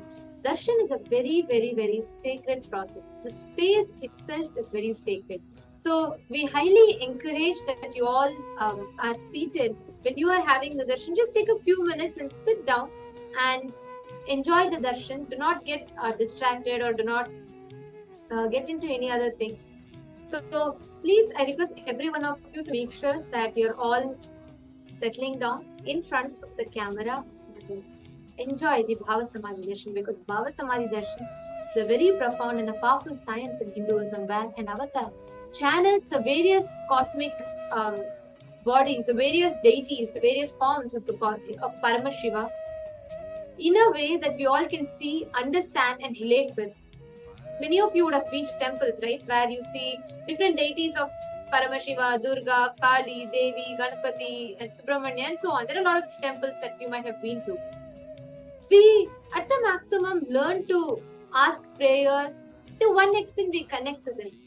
But experiencing the consciousness of that deity as an experiential expression is not possible by human beings, because human beings are not matured enough to grasp that subtle existence through the deities. And therefore, to bridge this gap, out of extreme compassion, avatars come down and they manifest through the avatars manifest the different forms of these beings from the gods and goddesses of Kailasa to make us experience these higher states of consciousness. And now we are going to be entering into the Bhava Samadhi Darshan. During the darshan, all you need to do is just sit in the space of gratitude. Don't need to do anything else. You just sit and you will see what miracles start happening inside. One of the profound things that happens during the darshan is the awakening of your divination. The inner potential and the energy gets awakened and centered. And during the Bhava Samadhi Darshan, every prayer that you have in your inner space, literally every desire that you have in your inner space, all of this, your wants, needs, everything just drops, and you become literally at ease in experiencing oneness with this higher dimensions of the cosmos, Paramashiva. So when you are having darshan of these forms of Paramashiva, when Swamiji is manifesting that, all the powerful cognitions, the powerful components of those forms of Paramashiva gets awakened in you. And you start manifesting these qualities of Paramashiva. So understand, this Bhava Samadhi Darshan is a very, very powerful space, place, experience for you to raise your consciousness to the highest frequency.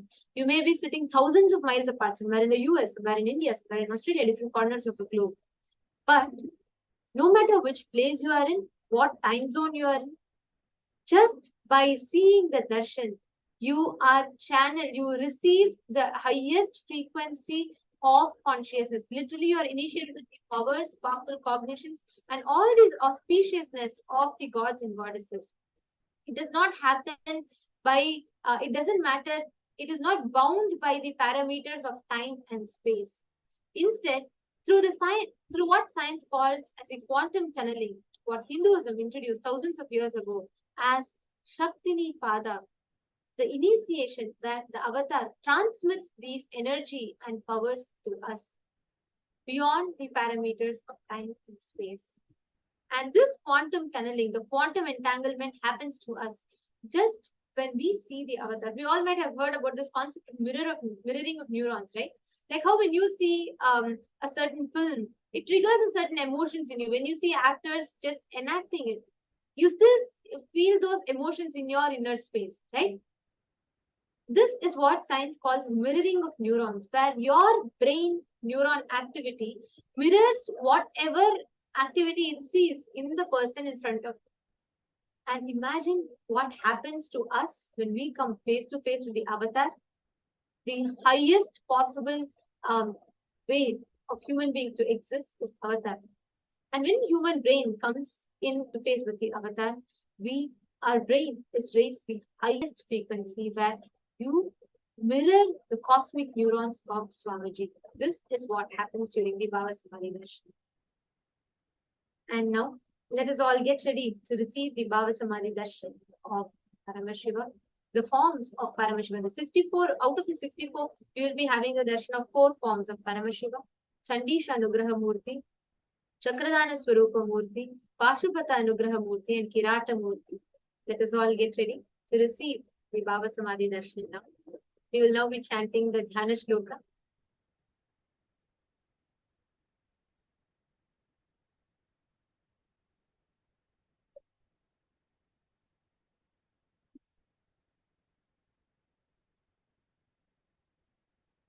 चण्डेशां पीतवर्णं युगकरसहितं दक्षहस्ते च टङ्कम् वामे कृष्णं दधानं वरसहितं Parvati वामभागम् चण्डेशस्योत्तमङ्गे प्रतिनिहकरतं दक्षभागे त्रिनेत्रम् सर्वालङ्कारयुक्तं शशिकलधरं गङ्गाया युक्तमेडे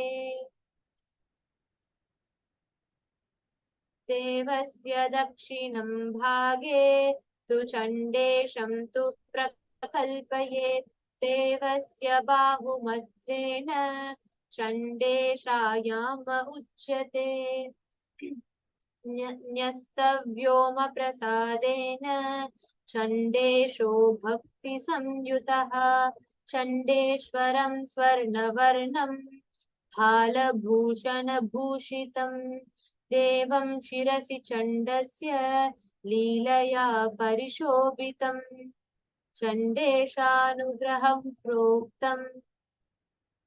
The next is a form of Paramashivam as Chakradana Swarupa Murthy, where he bestows Bhagavan Vishnu, Narayana with the chakra.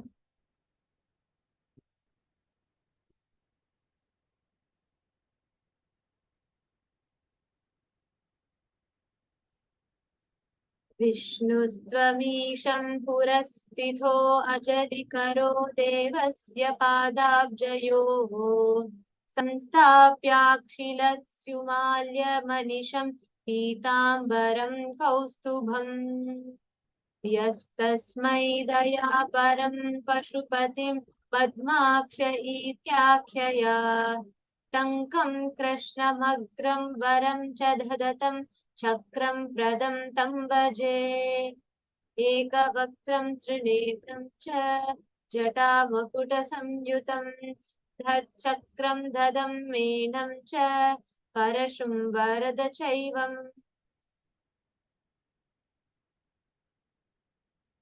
दक्षिणे चक्रसंयुक्तं धातृरूपमिधोच्यते देवस्य वामभागे तु श्यामरूपं सुसंस्थितं सर्वाभरणसंयुक्तं पीतवस्त्रोत्तरीयकं शङ्खं चक्रं समायुक्तम् उत्तरे चञ्जलिं स्ययेत् एवं लक्षणसंयुक्तं विष्णुरूपमिहोष्यते. The next form is of Kirat Murthy. चतुर्भुजं त्रिनेत्रं च जटामकुटसंयुतं सर्वाभरणसमायुक्तं दिव्याभरणं समाधृतं धनुर्बाणसयुक्तं रक्तं कृष्णापरशुसंयुतम् उपवीतं समायुक्तं समभागतुनूकुरु वामे गौरीसमायुक्तं दक्षिणे त्वर्जुनस्थितः अर्जुनस्वरूपम् एकवक्त्रं द्विनयनं जटामकुटसंयुतं सर्वाभरणसंयुक्तं कृताञ्जलिपुटस्थितम् एवं कैरात्यमाख्यतम्. Now, in the same space, let us all get ready. Receive the Bhava Samadhi Darshan of Kirat Murthy, Chakradana Murthy, Chakradana Swarupa Murthy, Pashupata Anugraha Murthy, and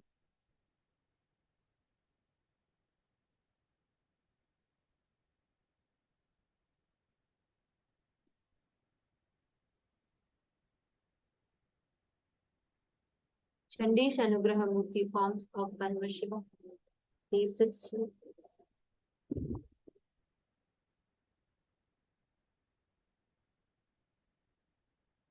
Please chant the Mahavakya. Om Nithyananda Paramashivam. Nithyananda Paramashivam.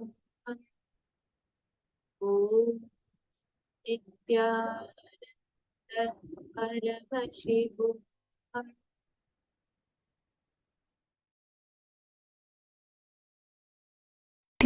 With the divine, with your eyes closed.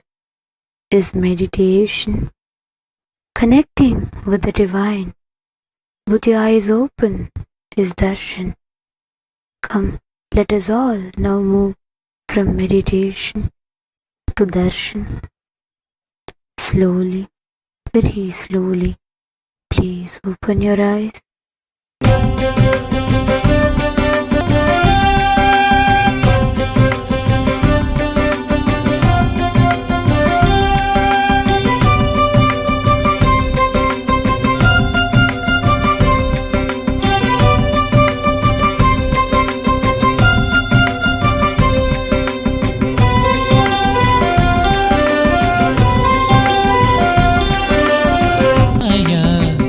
चन्द्रशेखराय गङ्गाधराय नित्यनमो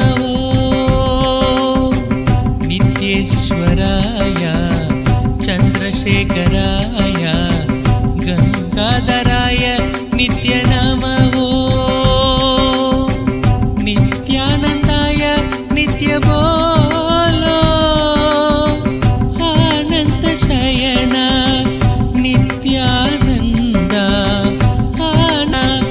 Nityanand Hare Hare बोलो हरे हरे बोलो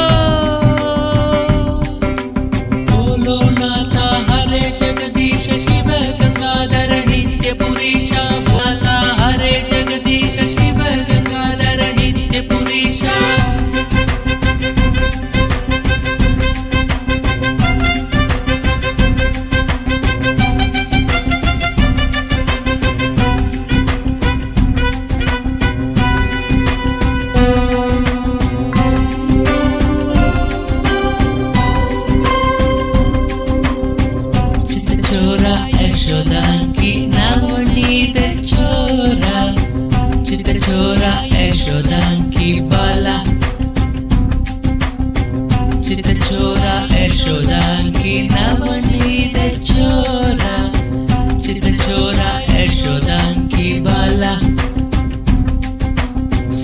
शिवो शंभो नित्य मगेश महादेव हरे नित्य मुकुंद नंत नंतना नित्य गोपाल प्रणव स्वरूप नित्य नंतना अनंत शयना नित्यानंद मंगल प्रणव नित्य गुरु चरणम नंदी वाहना त्रिपुर विहारी नित्य पुरीशा शिव गंगाधरी चंद्र कलाधर पार्वती रमणा निन्नि निन्नि निन्नि निन्नि नित्यानंद चित्रचोरा यशोदा की नवनीत चोरा चित्रचोरा यशोदा की बाला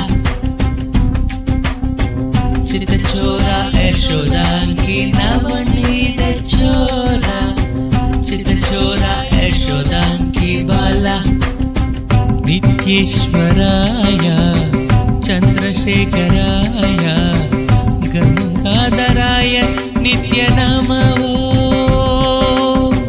नित्येश्वराय चन्द्रशेखराय गंगाधराय नित्य नमो नित्यानन्दाय नित्य बोलो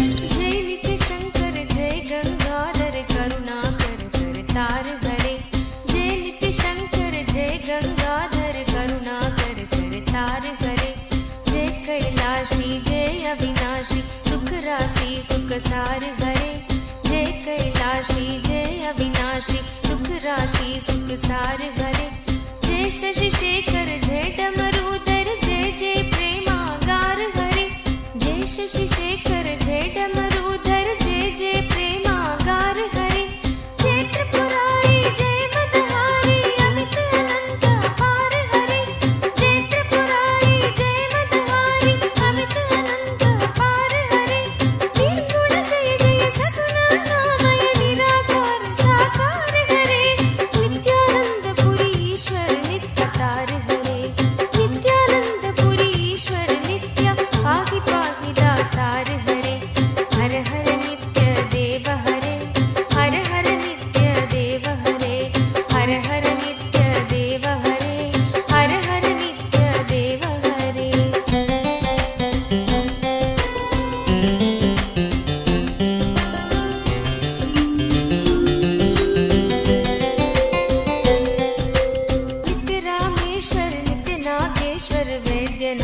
केदार हरे नित्य रामेश्वर नित्य नागेश्वर वैद्यनाथ केदार हरे मल्लिकार्जुन सोमनाथ नित्य महाकाल ओंकार हरे मल्लिकार्जुन सोमनाथ नित्य महाकाल ओंकार हरे त्रयंबकेश्वर नित्य घुष्मेश्वर भीमेश्वर जगतार हरे त्रयंबकेश्वर नित्य घुष्मेश्वर भीमेश्वर जगतार हरे काशीपति श्री विश्वनाथ जय मंगलमय अघहार हरे काशीपति श्री विश्वनाथ जय मंगलमय अघहार हरे नीलकंठ जय भूतनाथ नित्य मृत्युंजय अविकार हरे नित्यानंद पुरी ईश्वर नित्य पाहि पाहि दातार हरे नित्यानंद पुरी ईश्वर नित्य पाहि पाहि दातार हरे हर हर नित्य देव हरे हर हर नित्य देव हरे हर हर नित्य देव हरे हर हर नित्य देव हरे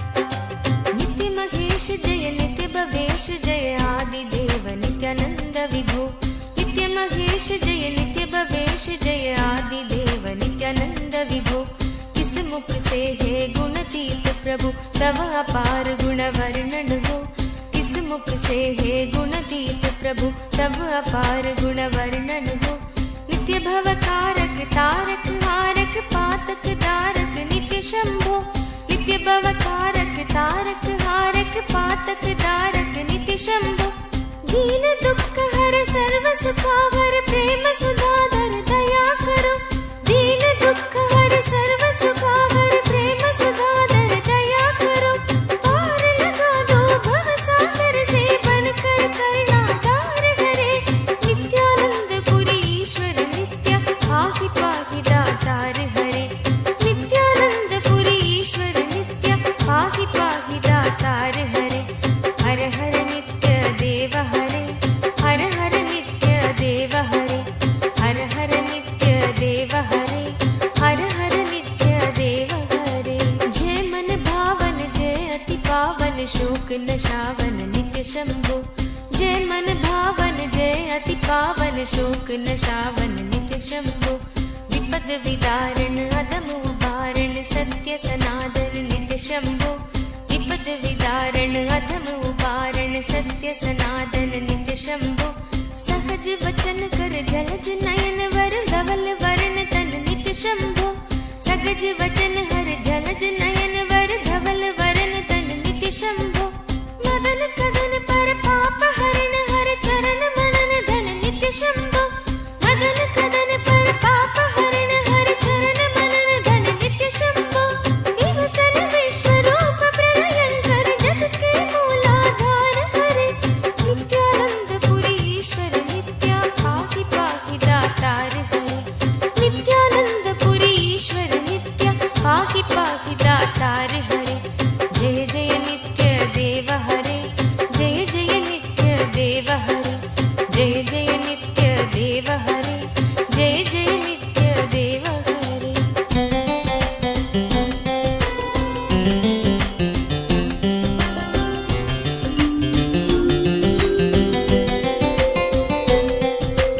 भोलानाथ कृपालु दयामय ओटर दानी नित्य योगी भोलानाथ कृपालु दयामय ओटर दानी नित्य योगी सरल हृदय अति करुणा सागर अगत कहानी नित्य योगी सरल हृदय अति करुणा सागर अगत कहानी नित्य योगी निमिष मात्र में देते हैं नवनिधि मन मानी नित्य योगी निमिष मात्र में देते हैं नवनिधि मन मानी नित्य योगी भक्तों पर सर्वस्व लुटाकर बने मसानी नित्य योगी भक्तों पर सर्वस्व लुटाकर बने मसानी नित्य योगी स्वयं अकिंचन जन मन रंजन पर नित्य पर उदार हरे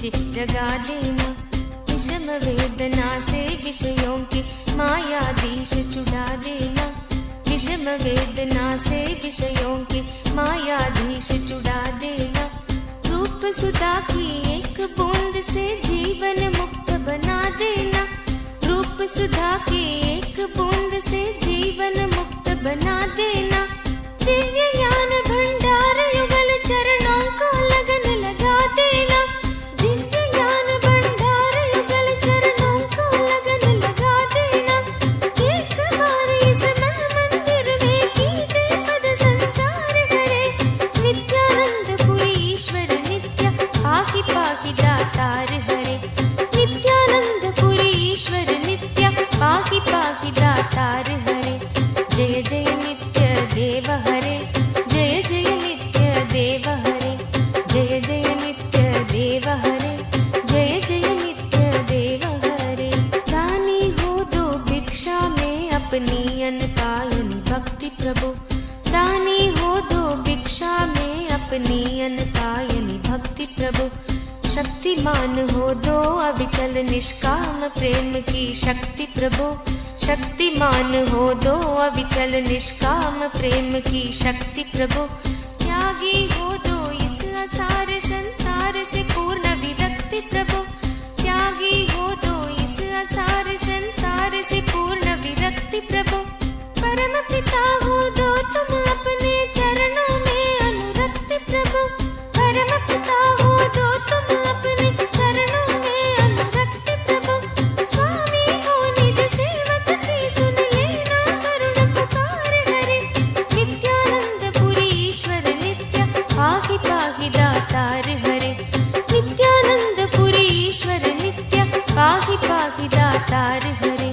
जय जय नित्य देव हरे, जय जय नित्य देव हरे, जय जय नित्य देव हरे, जय जय नित्य देव हरे।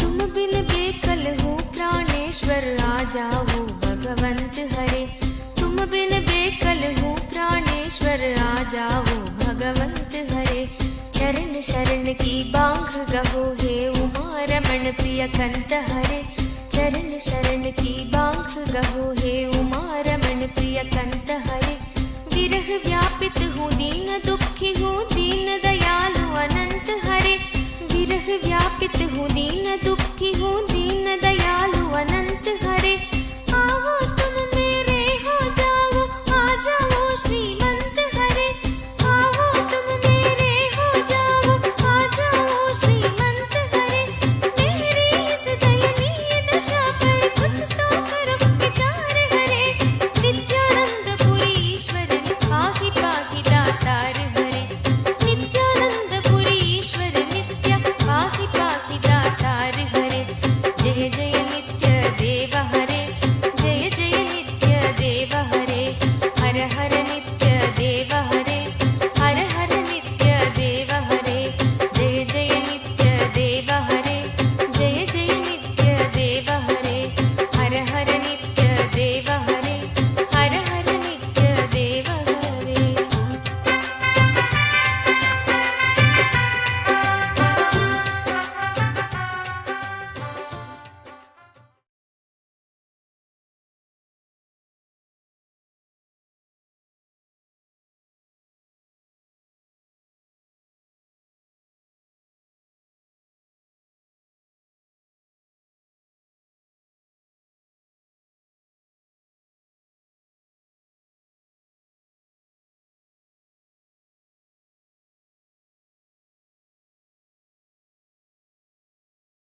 We just had a beautiful darshan.